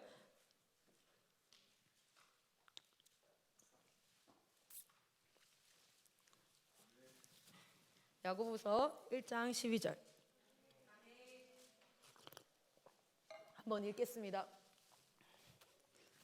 시작. 시험을 참는 자는 복이 있나니 이는 시련을 견디어낸 자가 주께서 자기를 사랑하는 자들에게 약속하신 생명의 면류관을 얻을 것이기 때문이라. 아멘. 이 또한 면류관을 얻는데 첫 번째 뭐예요? 첫 번째 뭡니까? 시험을 참고 시련을 견딘 자. 할렐루야. 시험을 참고 시련을 견딘 자입니다. 그리고 또 누구입니까? 주께서 자기를 사랑하는 자들에게 뭐 할 거예요? 나타내실 거거든요. 자기를, 하나님의 나타나심과 하나님을 사모하는 자, 주를 사랑하는 자, 그 자들이 뭘 받아요? 면류관 스테파노스를 받는 거예요. 그것을 쓴 자들이 바로 24장로. 예배를 드리려면 예배의 대상이 있어야 돼요. 예배 대상은 하나님입니다.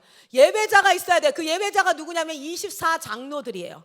그 예배자에 합당한 자가 누구냐면 흰 옷을 입고 금관을 쓴 자들이라는 거예요. 여러분 죽음 이후에 24장로가 돼요. 여러분 흰 옷을 입고 금관을 쓰고 하늘의 예배를 드리는 하나님의 백성들이 되시기를 축복합니다. 이 땅에서 어떤 사역의 성취를 해야 될까 종종 헷갈려요. 저도 이 땅에서 계속 집중하다 보면 하늘의 예배를 사모하는 걸 잃어버려요. 그래서 세상 사람들이랑 나랑 비교해요.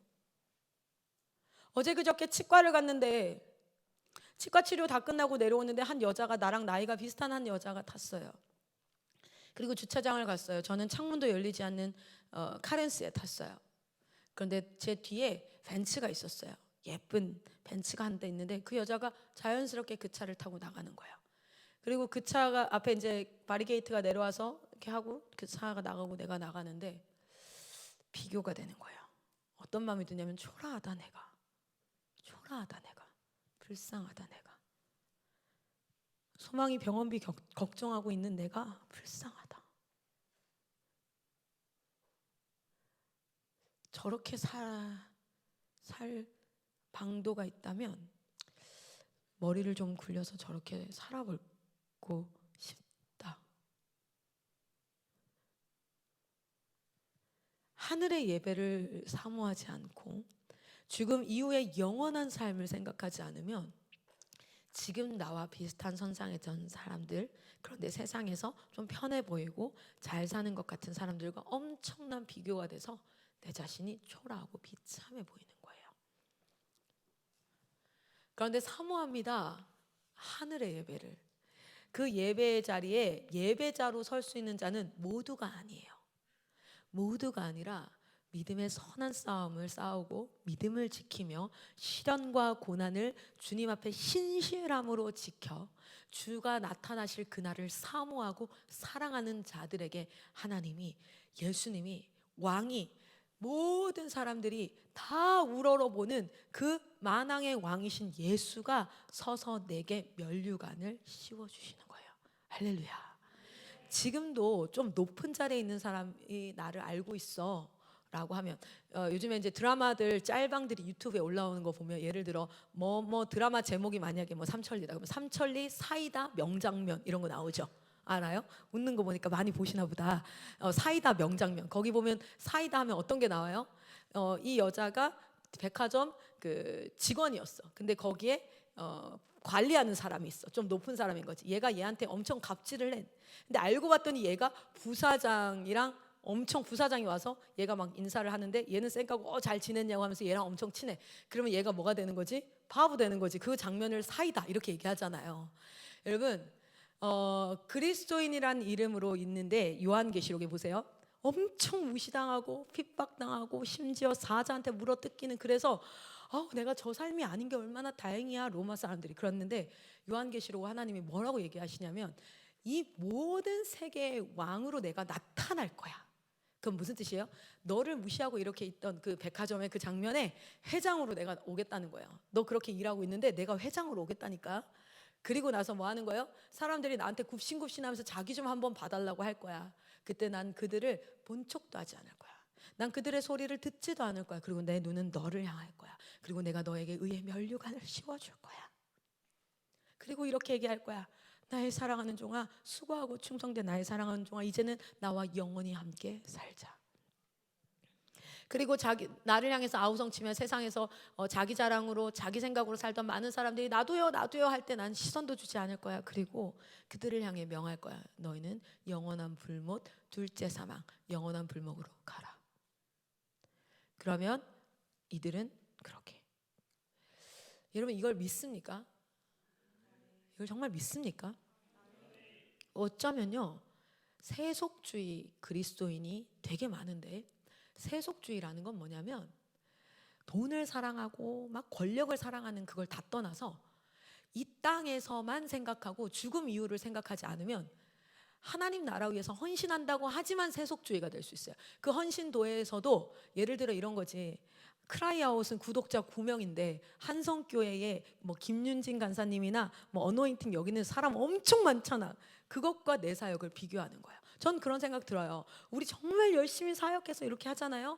우리는 전국 교회가 다 모여서 900명 정도 돼요. 1000명 정도. 근데 아세요? 대전 새로남 교회는 단일 교회가 대안학교 900명이에요. 거기 단일 교회가 엄청 커. 그러면은 상대적 박탈감이 들어요. 그냥 우리가 꼭 존재할 이유가 있나? 그냥 거기 열심히 하고 거기에 그냥 가면 안 되나? 굳이 크라이아웃을 얘들이 해야 되나? 이미 피아워십도 잘하고 있고 아이자야 61도 잘하고 있고 윌러브 너무 잘하고 있고 또 누구야 예람 워십도 있고 또 이름 더 막 계속 잘하고 있는데 굳이 우리가 거기에 하나 더 끼. 세속주의는 뭔지 아십니까? 이 땅만 계속 바라보면 우리가 예수도 우상이 돼요. 우상이 뭐예요? 내가 원하는 일은 일어났으면 좋겠거든요. 일어나지 않았으면 좋겠는 일 안 일어났으면 좋겠어요. 그래서 기도해요. 우상 숭배가 그거예요. 내가 원하는 일 일어나게 해주세요. 이게 우상 숭배라고. 내가 원하지 않는 일 절대 일어나지 않게 해주세요. 이게 우상 숭배라고. 기도는 뭐냐면 주의 뜻이 이루어지게 하옵소서요. 주의 뜻이 이루어지게 하여 주십시오. 그래서 기도의 자리에 왜 나가요? 대표적으로 두 가지 형태예요. 하나님이 말씀하셨는데 내가 더럽게 듣기 싫어. 너무 하기가 싫어. 안 돼. 그거를 주의 뜻이 나에게 이루어지게 하기 위해서 나가는 게 기도의 자리예요. 안 돼. 너 있잖아. 안 되는 거. 그거 가지고 나가는 거야. 주의 뜻이 안 이루어지니까. 근데 또 두 번째 뭐예요? 나 말고 우리 공동체 이 시대 가운데 주의 뜻이 이루어져야 되는데 안 이루어져. 주의 뜻이 뭔지도 모르겠어. 그럼 또 나가는 게 기도의 자리잖아요. 기도와 우상숭배는 확연히 다른데 우리는요 우상숭배를 할 수 있어요. 하늘 예배를 사모하지 않고 어떻게 하면 이 땅에서만 바라보면 예수도 우상이 돼요. 십자가도 우상이 돼요. 목에 건 십자가가 우상이 돼요. 주기도문이 우상이. 여러분이 이 금간을 쓴 24장로가 되기를 침노하십시오. 침노한다는 건 소리를 질러가며 너무 원한다. I'm dying of. 난 죽을 것 같아 라는 게 침노하는 거야. 천국은 침노하는 자들의 것이라 그랬어요. 하나님의 나라는 침노하는 자들의 것이지. 저 예수 믿어요. 할렐루야. 주님 사랑합니다. No. 싸웠습니까? 믿음의 선한 싸움을. 견뎠습니까? 시험과 고난을. 주를 사랑하기를, 사모하기를, 주님이 다시 나타나기를 갈망하고 있습니까? 여러분, 생명의 면류관을 받고 예수 그리스도의 피로 구원받아 생명의 면류관을 받은 자들이 그 하나님 앞에 뭐 하냐면, 요거 장면만 한번 볼까요? 요한계시록 4장 그 예배에서 이 하이라이트예요. 예배의 하이라이트. 4장 9절에서 10절입니다. 그리고 11절까지도 같이 한번 읽어볼까요? 그 예배의 완성과도 같아요. 하이라이트. 같이 읽습니다. 시작.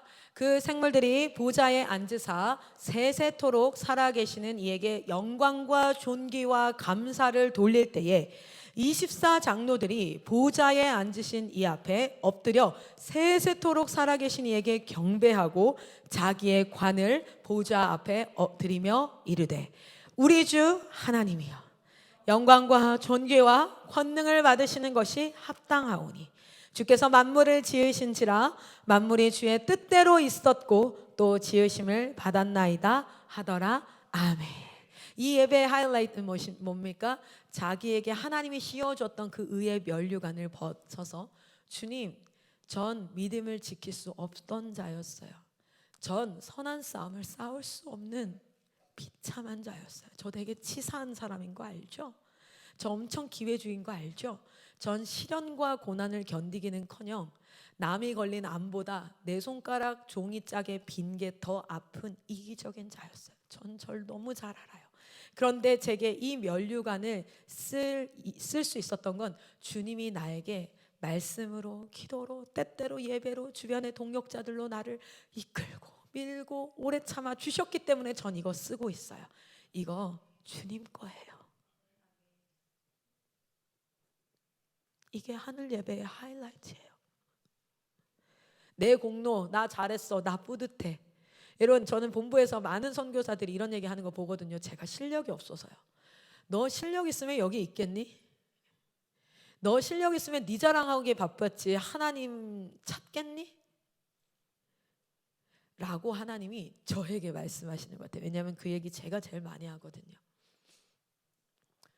전 할 수 없는 자였어요. 그런데요, 하나님이 하게 하셨어요. 도울 자를 보내주셨어요. 그래서 이 면류관 이거 제 거 아니에요, 주님?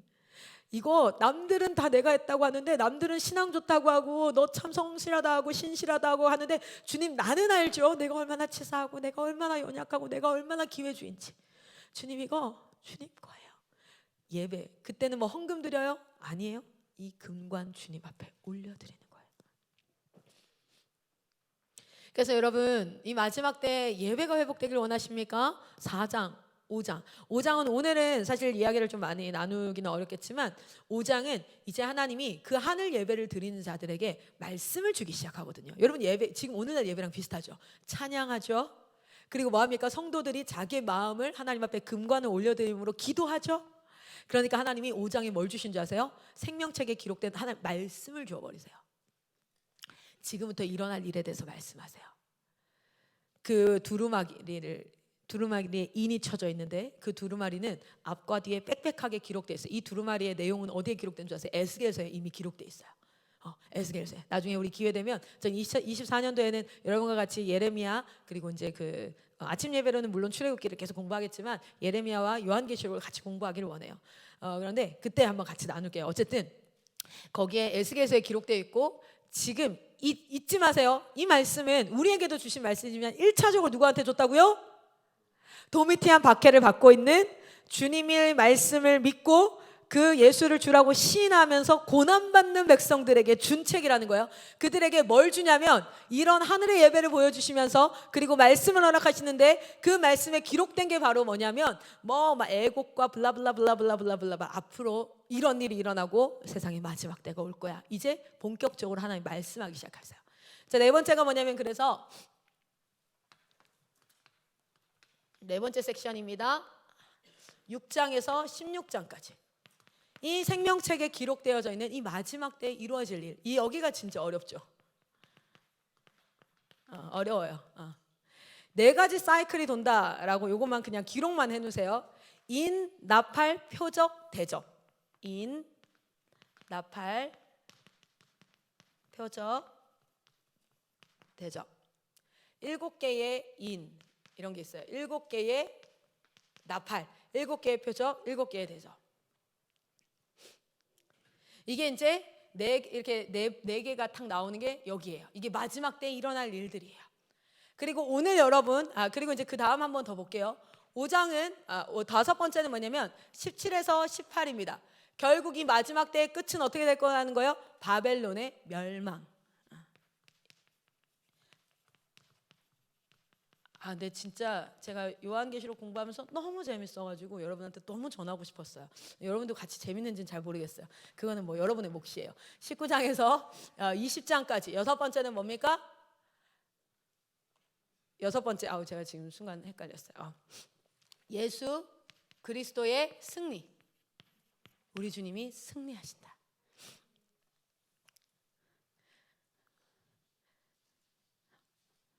그가 채찍에 맞음으로 우리가 나음을 입었죠. 그런 승리들이 이제 우리에게 뭐합니까? 완전히 발현되어지는 거예요. 할렐루야. 자, 그 다음 일곱 번째 마지막이 21장에서 22장 새 하늘과 새 땅, 새 예루살렘입니다. 새 하늘, 신천지죠. 쉽게 얘기하면 새 땅, 새 예루살렘. 이거를 뭐라고 얘기할 수 있을까요? 재창조라고도 얘기할 수 있어요. 이것을 고난받는 그들에게 얘기해요. 여러분 기억나요? 다니엘한테 마지막 때 일어난 일을 쫙 보여주고 나서 뭐예요? 넌 오늘 여기서 죽을 거야. 넌 잠들어 있을 거야. 그러나 어떻게 되어져요? 이 일은 반드시 이루어질 거고 너는 깨어날 거야. 그렇죠? 여러분 우리는 불연속. 우리는 오늘 죽을 수 있어요. 수환이는 몇 년 뒤에 죽을지 몰라요. 그렇죠? 저도 몇 년 뒤에 죽을지 몰라요. 여기도 다 이걸 다 못 보고 죽을 거예요. 또 이게 우리의 깨어 있을 때, 살아 있을 때 이루어질 수도 있어요. 그렇게 살아가지만 이 일은 반드시 뭐하다? 일어난다. 그리고 너는 내 안에서 안전하다. 너는 내 안에서 안전하다. 할렐루야. 자, 그런데 오늘 본 말씀이 어디냐면 바로 6장 9절 7인에 해당하는 말씀이에요. 7인에 해당하는 말씀. 이 7인에 해당하는 말씀 이제 드디어 6장 9장까지 왔죠. 9절까지. 자, 오늘은 이제는 우리 찬양도 한번 올라오시고요. 간단하게 나누면요. 6장 9절 한번 다시 보세요. 6장 9절. 엄청난 핍박을 받고 엄청난 고난을 받고 있는 그 이스라엘 백성들에게 뭐라고 얘기하냐면 이렇게 얘기해요.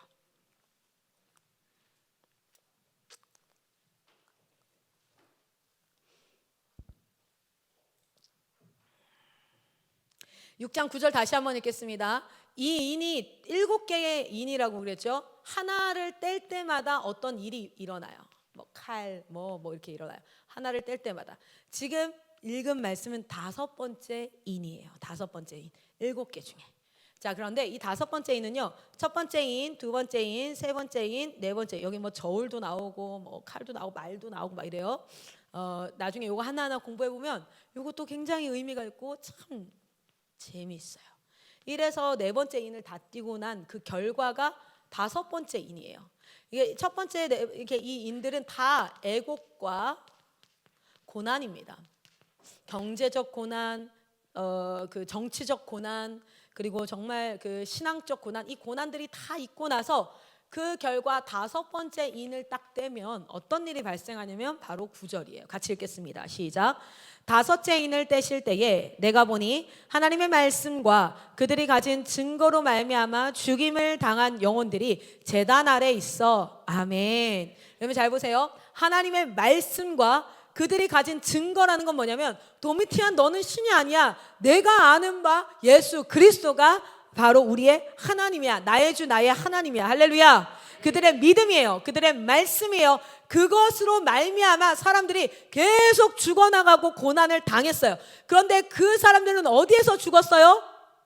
로마 경기장에서 죽고 카타콤에서 숨어 살다가 배고파서 죽기도 하고 잡혀가서 성문 어귀에서 불에 막 찔려서 죽기도 하고 그냥 그들의 뭐 무덤이 있겠습니까? 그들의 죽음을 기억했겠습니까? 그냥 말 그대로 개죽음처럼 여기저기에서 다 이렇게 죽어 있는 거예요. 사도 바울처럼 이름이라도 났어요. 사도 요한처럼 이름이라도 났습니까? 말씀이라도 받았습니까? 아니에요. 그냥 무명의 이름도 없이 곳곳에 흩어져서 그냥 죽었어요. 그런데 하나님은 그들을 향해서 뭐라는 줄 아세요?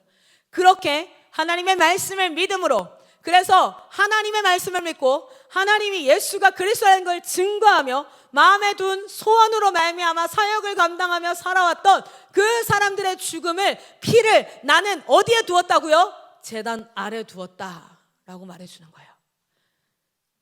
이 핍박을, 도미티안 핍박 때 이 말씀을 에베소 교회에서 들었어요. 얘네 엄마, 너네 엄마 그리스도인잖아요. 얘네 엄마가 실제 개죽음이라고 말할 수 있을 만큼 그냥 동네 어귀에 꼬챙이에 꽂혀가지고 불타서 죽었어. 예수 믿다가 이게 무슨 일이야? 너무 하찮은 죽음이잖아요. 너무 의미 없는 죽음인 것 같잖아요. 아무리 자기를 위로하고 그래 하나님 위해서라고 하지만, 그러나 하나님이 와서 얘기하는 거예요. 그 피를 내가 제단 아래 두었다. 내가 장막을 덮어 그들이 죽은 그곳을 무엇으로? 성전으로 두었다. 여러분, 제단 아래 피를 둔다는 건 어떤 일이냐면, 시간이 좀 돼서 마무리를 하려고 하는데요. 출애굽기 말씀 한번 보세요. 출애굽기 29장. 이래서 성막 공부를 꼭 시켜주셔야 돼요. 그래야 말씀을 들을 때 이해가 되고요. 구약여행 14일과 언약과 하나님 나라를 꼭 공부시켜 주셔야 되고요. 구약 속 예수, 그걸 꼭 공부를 시켜주셔야 돼요. 그리고 성막, 실제 그래야 이 말씀이 통전적으로 들릴 수 있어요. 출애굽기 29장 10절, 찬양도 앉아 있어도 돼요. 그리고 성경책 갖고 왔어야 되는데, 출애굽기 29장 10절에서 12절까지 한번 볼까요? 있습니다. 시작. 너는 수송아지를 회막 앞으로 끌어오고 아론과 그의 아들들은 그 송아지 머리에 안수할지며, 너는 회막문 앞에서 그 송아지를 잡고 그 피를 내 손가락으로 제단 뿔들에 바르고 그 피 전부를 제단 밑에 쏟을지며. 아멘. 제사 지내는 행위입니다. 제사 지내는 행위. 제사를 지내는 목적이 뭔지 아세요? 제사장이 있고요, 죄 지은 자가, 그래서 하나님과 절대 함께할 수 없는 자가 제물을 가지고 와요. 그 제물을 죽이고 그 피를 제단 아래에 쏟고 이 사람은 용서를 받습니다. 자, 보세요. 하나님이 직접 인을 떼세요. 사실 그리스도인을 죽인 건 하나님이에요. 그럼 아세요? 그 인을 뗄 때마다 그 일이 일어나거든요. 인을 안 떼면 그 일이 안 일어나. 그런데 5번째 인을 누가 떼냐면 하나님이 떼요. 그건 무슨 뜻이냐면, 하나님의 말씀을 믿고 예수를 주라고 시인하는 자들이 죽음이 일어날 거다라는 예언의 그 책을, 인을 안 띄면, 동봉되어진, 도장 찍혀진 거를 안 열면 그 일이 안 일어난다고. 그런데 그걸 직접 떼세요. 누가 누구를 죽여요? 하나님이 그들을 죽여요. 그런데 보세요. 그들의 피를 어디에다가 둡니까? 제단 아래에 둡니다. 이것은 거시적으로 보아 제사예요. 우리가 구원을 받으면 예수가 십자가에 죽어서 그 피를 흘림으로 온 인류가 구원을 받아요. 당시 도미티안 박해를 받았던 그리스도인들은 자기가 왜 죽는지, 왜 박해당하는지도 모르지만 그들이 피 흘림으로 죽어서 그들은 영원한 하나님의 나라로 들어가죠. 그러나 그 피를 하나님이 뭘로 받았냐면 제사로. 당시 그들이 누구에게 속해 있었을까요? 그들은 누구의 노예였을까요? 누구에게 속해 있었을까요? 어느 나라에 속해 있었을까요? 로마. 로마에게 속해서 로마를 대신해서 피 흘림으로 죽어 그들이 제단으로 아래에 피가 뿌려지고, 누가 구원을 받나요? 누가 용서를 받나요?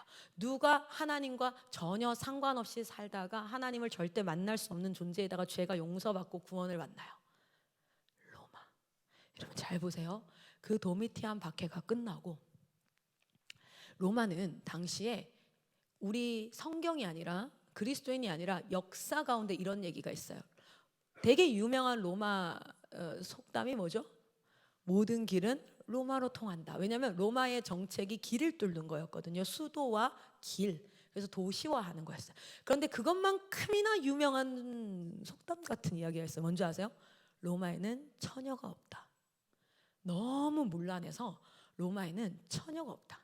그랬더니 귀족과 왕족들이 어떤 법을 만드냐면, 당시에는 법은 아니지만 그냥 일반적으로 통용됐어요. 예를 들어 이슬람에서도 지금 아내가 4명 정도 있잖아요. 그 아내가 뭐 하면, 말을 안 들으면 아내를 죽일 수 있죠. 살인권이 있거든요, 남편에게. 이슬람이라는 종교에는 아내에 대한 살인권이 남편에게 있습니다. 당시 로마에는 어떤 권이 있었냐면, 아이가 태어나서 8일 전에는 죽일 수 있어요. 내 아이가 아닌 것 같다, 옆집 남자애 같다, 그러면 죽일 수 있어요. 그러면 그게 살인이 아닙니다. 그런 법이 있을 정도로 너무 문란했어요. 그래서 로마 귀족들과 로마 왕족들이 어떤 일을 하기 시작하냐면, 처녀와 결혼하기를 원해요. 처녀인 며느리와 이걸 얻기를 원해요. 그래서 누가 가장 깨끗하냐, 거룩하냐 봤을 때 이스라엘 백성들, 예수 믿는 자들은 자기의 신념을 위해서 죽을 수도 있는 자였던 거예요. 그래서 그때부터 100년 이후, AD 100년 이후부터 그리스도인의 딸들이 귀족과 왕족의 첩과 며느리로 가기 시작합니다. 그러면 보세요, 그들의 자녀들은 누구에게 교육을 받을까요? 아버지에게 교육을 받을까요? 어머니에게 교육을 받을까요? 어머니에게. 그래서 AD 200년경이 넘어가기 시작하면서부터는 이미 로마의 고위 관직들의 자녀들은 거의 다 그리스도인화 되어져 버렸어요. 그러면서 로마 360년경에 어떤 일이 일어납니까? 로마 국교회로 그리스도, 그러니까 예수 믿는 우리 기독교가 로마 국교회가 되죠. 여러분, 기적처럼 갑자기 아무 일도 없다가 땅 국교회 이렇게 됐을까요? 아니에요. 로마 국교회를 통해서 유럽과 선교 시대가 열립니다. 그렇죠? 중세 교회가 끝나고 마틴 루터와 종교 개혁을 통해서 종교 개혁 시대가 지나고 나서 선교 시대가 열리는데, 그 시작, 전 세계로 복음이 가기 위해서 그 첫 시작은 로마라는 큰 나라의 국교회가 되는 거였어요. 그런데 그 국교회가 되는 그 사건만 우리는 기억하지만, 그 사건 이전에 사실 이 사건이 시작되기 위해서 그 세상에 구별된 자가 누구이고 성결한 자가 누구이고 그런 모습들을 보였던 그 핍박에, 사실 그래서 로마 국교의 시작은 AD 92년부터 시작한 도미티안 박해다라고 보는 신학자들이 굉장히 많아요. 로마가 하나님 앞에로 돌아오기 위해서 누구를 하나님께서 희생하게 하셨습니까? 믿는 자들을 희생하게 하셨어요. 제가 예수 믿기 위해서 누군가는 희생을 했습니다. 여러분이 이곳에서 예수 복음을 듣기 위해서 누군가는 희생을 했습니다. 그 희생의 끝으로 올라가면 누가 있습니까? 예수 그리스도가 온 인류를 위해서 이 땅에 피를 흘리셨습니다. 할렐루야! 하나님의 사역은 광고로 되지 않습니다. 하나님의 사역은 전략으로 되지 않습니다. 하나님의 사역은 인간의 한낱 지략으로 이루어지지 않습니다. 하나님의 사역은 온전히 하나님께서 하십니다. 하나님은 누구를 통해서 일하십니까? 하나님을 사랑하고 사모하며 그의 말씀으로 통치함을 받는 자들에게 하나님이 마음의 소원을 두세요. 그 씨앗이 자라고 일어나 열매 맺어 풍성하게 되어 30배, 60배, 100배가 되어서 주변에 목마르고 배고프고 허기진 자들을 먹여 주변을 풍성해 하는, 여러분은 물된 동산과 같은 자가 되어야 될 줄 믿습니다. 그런 자로 부르신 줄 믿습니다.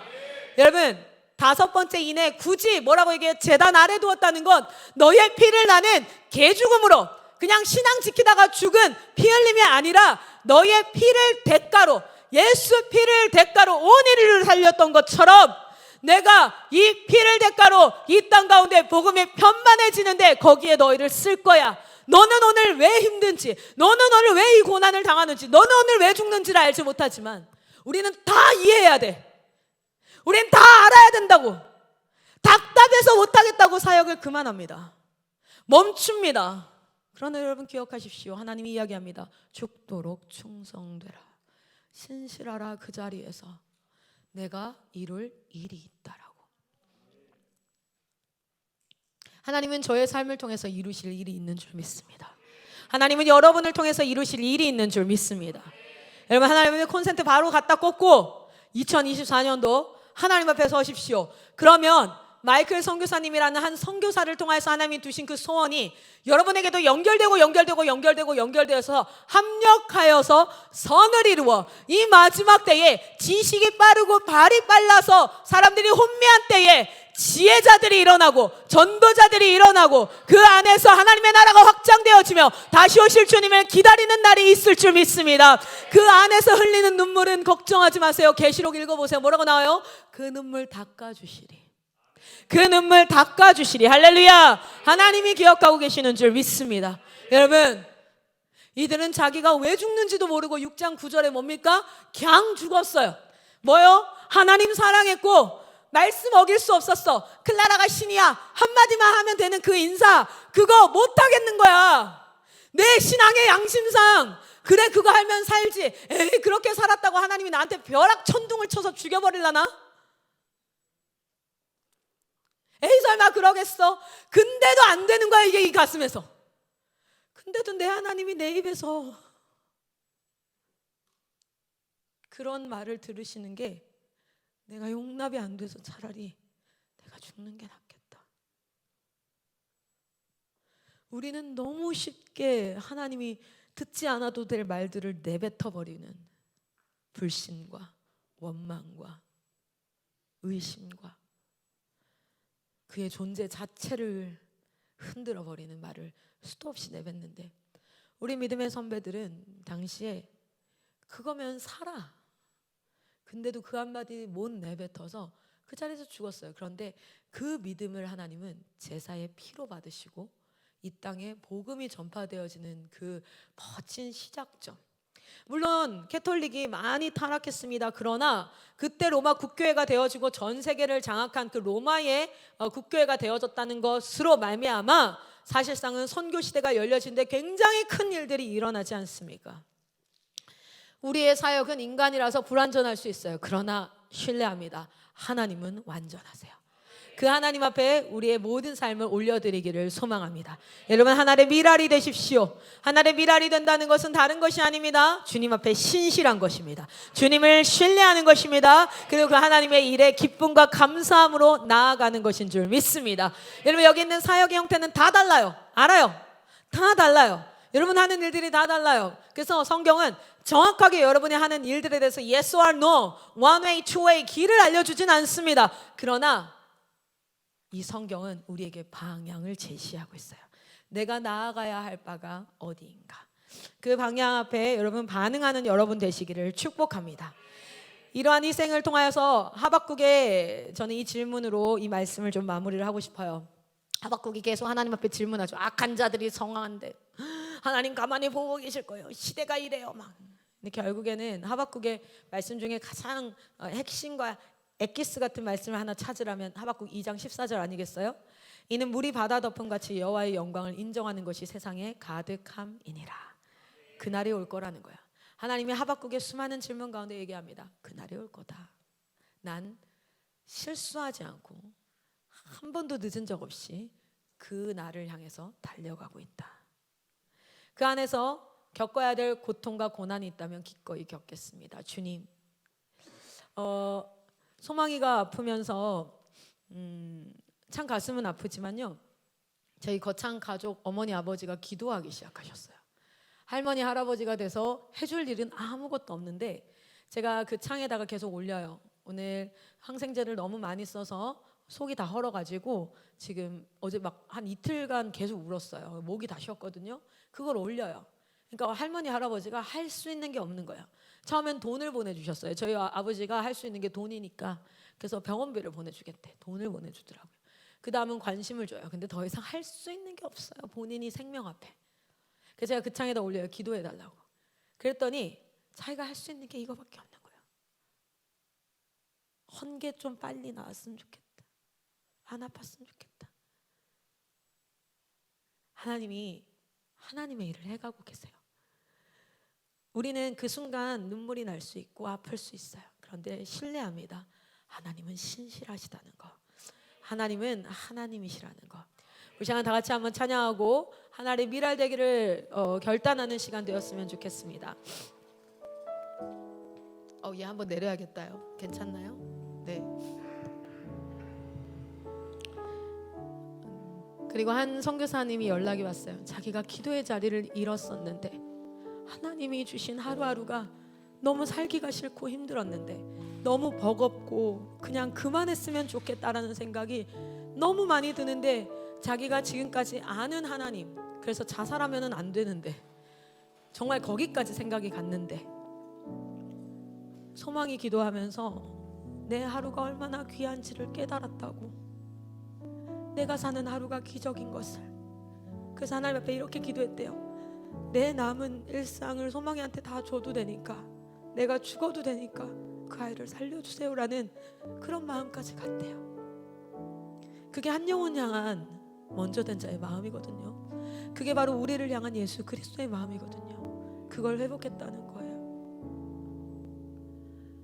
저는 이 일을 통해서 마음이 참 가난해졌습니다. 욕심이 사라졌습니다. 자식이 아프니까 욕심이 하나도 없어져요. 아무것도 필요 없어요. 주님, 우리 아이가 잘 먹고 잘 자고 잘 싸고, 복도에서 빌리비 형 성도 형이랑 놀다가 싸우다가 떼쓰다가 저한테 혼나기도 하고, 그런 일상이 회복됐으면 좋겠습니다.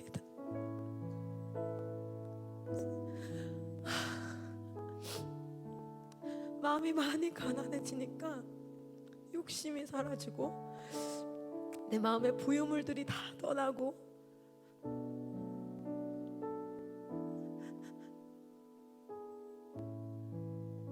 제 주변에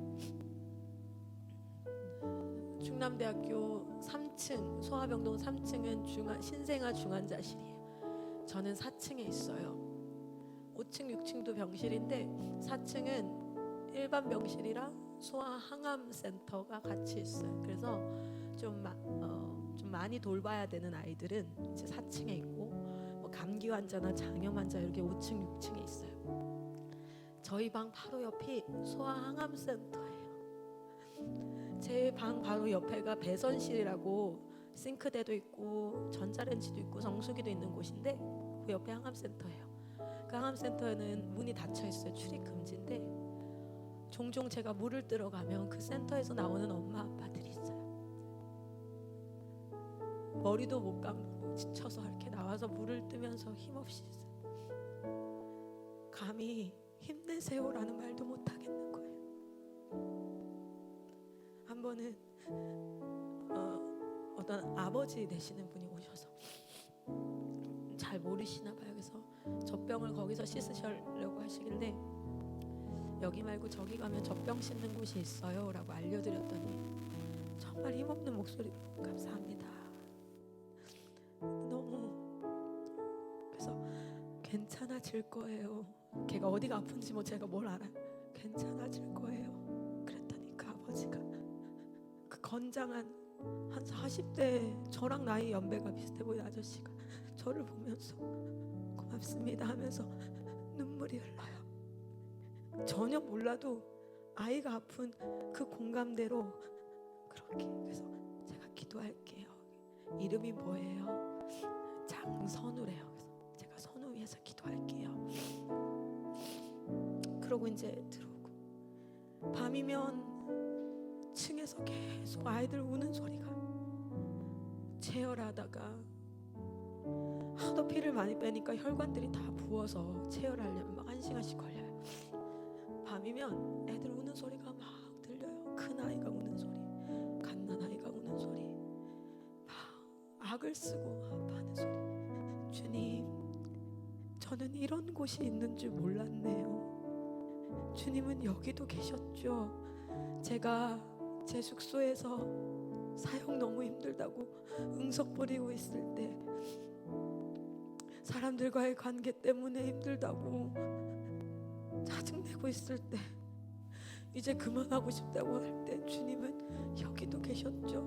감히 힘내라고 말도 못할 만큼 인생의 가장 낮은 자리에서 아이 좀 살려달라고 기도하는 그곳에 주님은 거기도 계셨죠.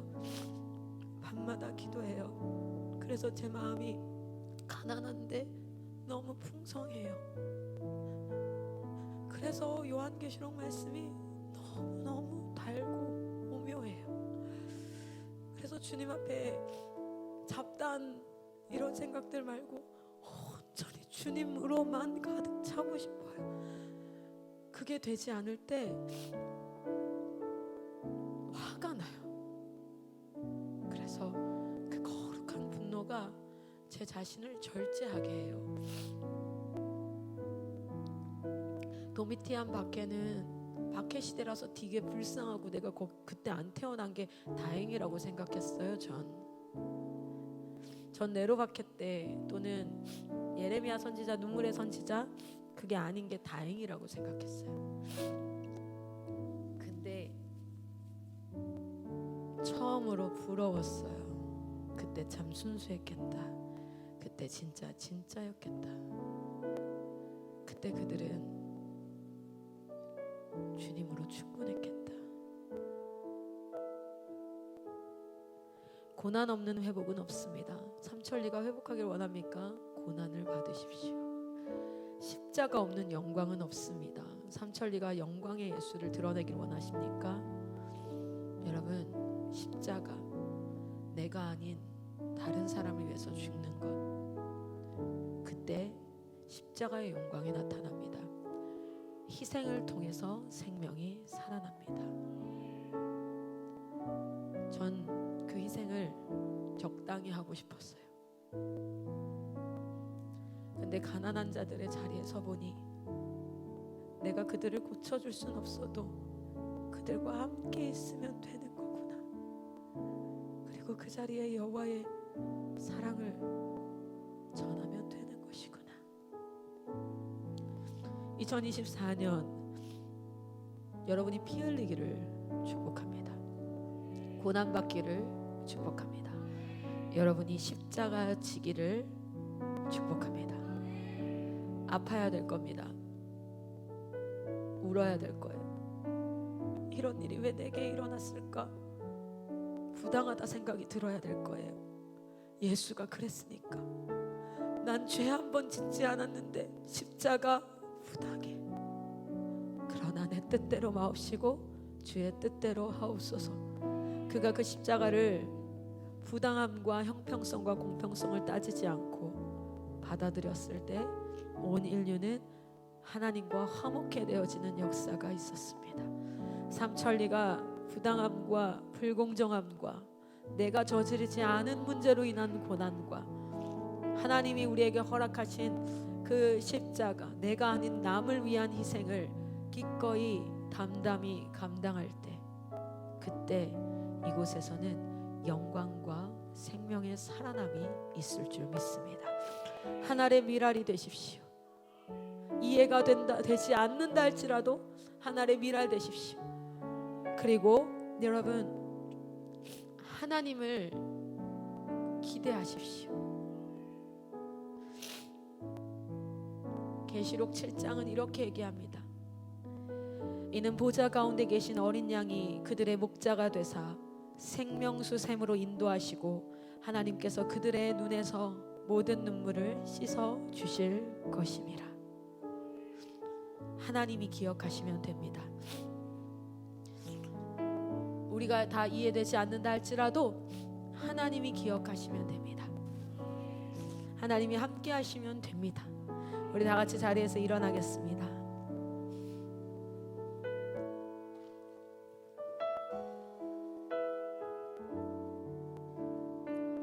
삼천리 2024년도 하늘의 미랄 되기를 소망합니다. 우리 같이 찬양하겠습니다.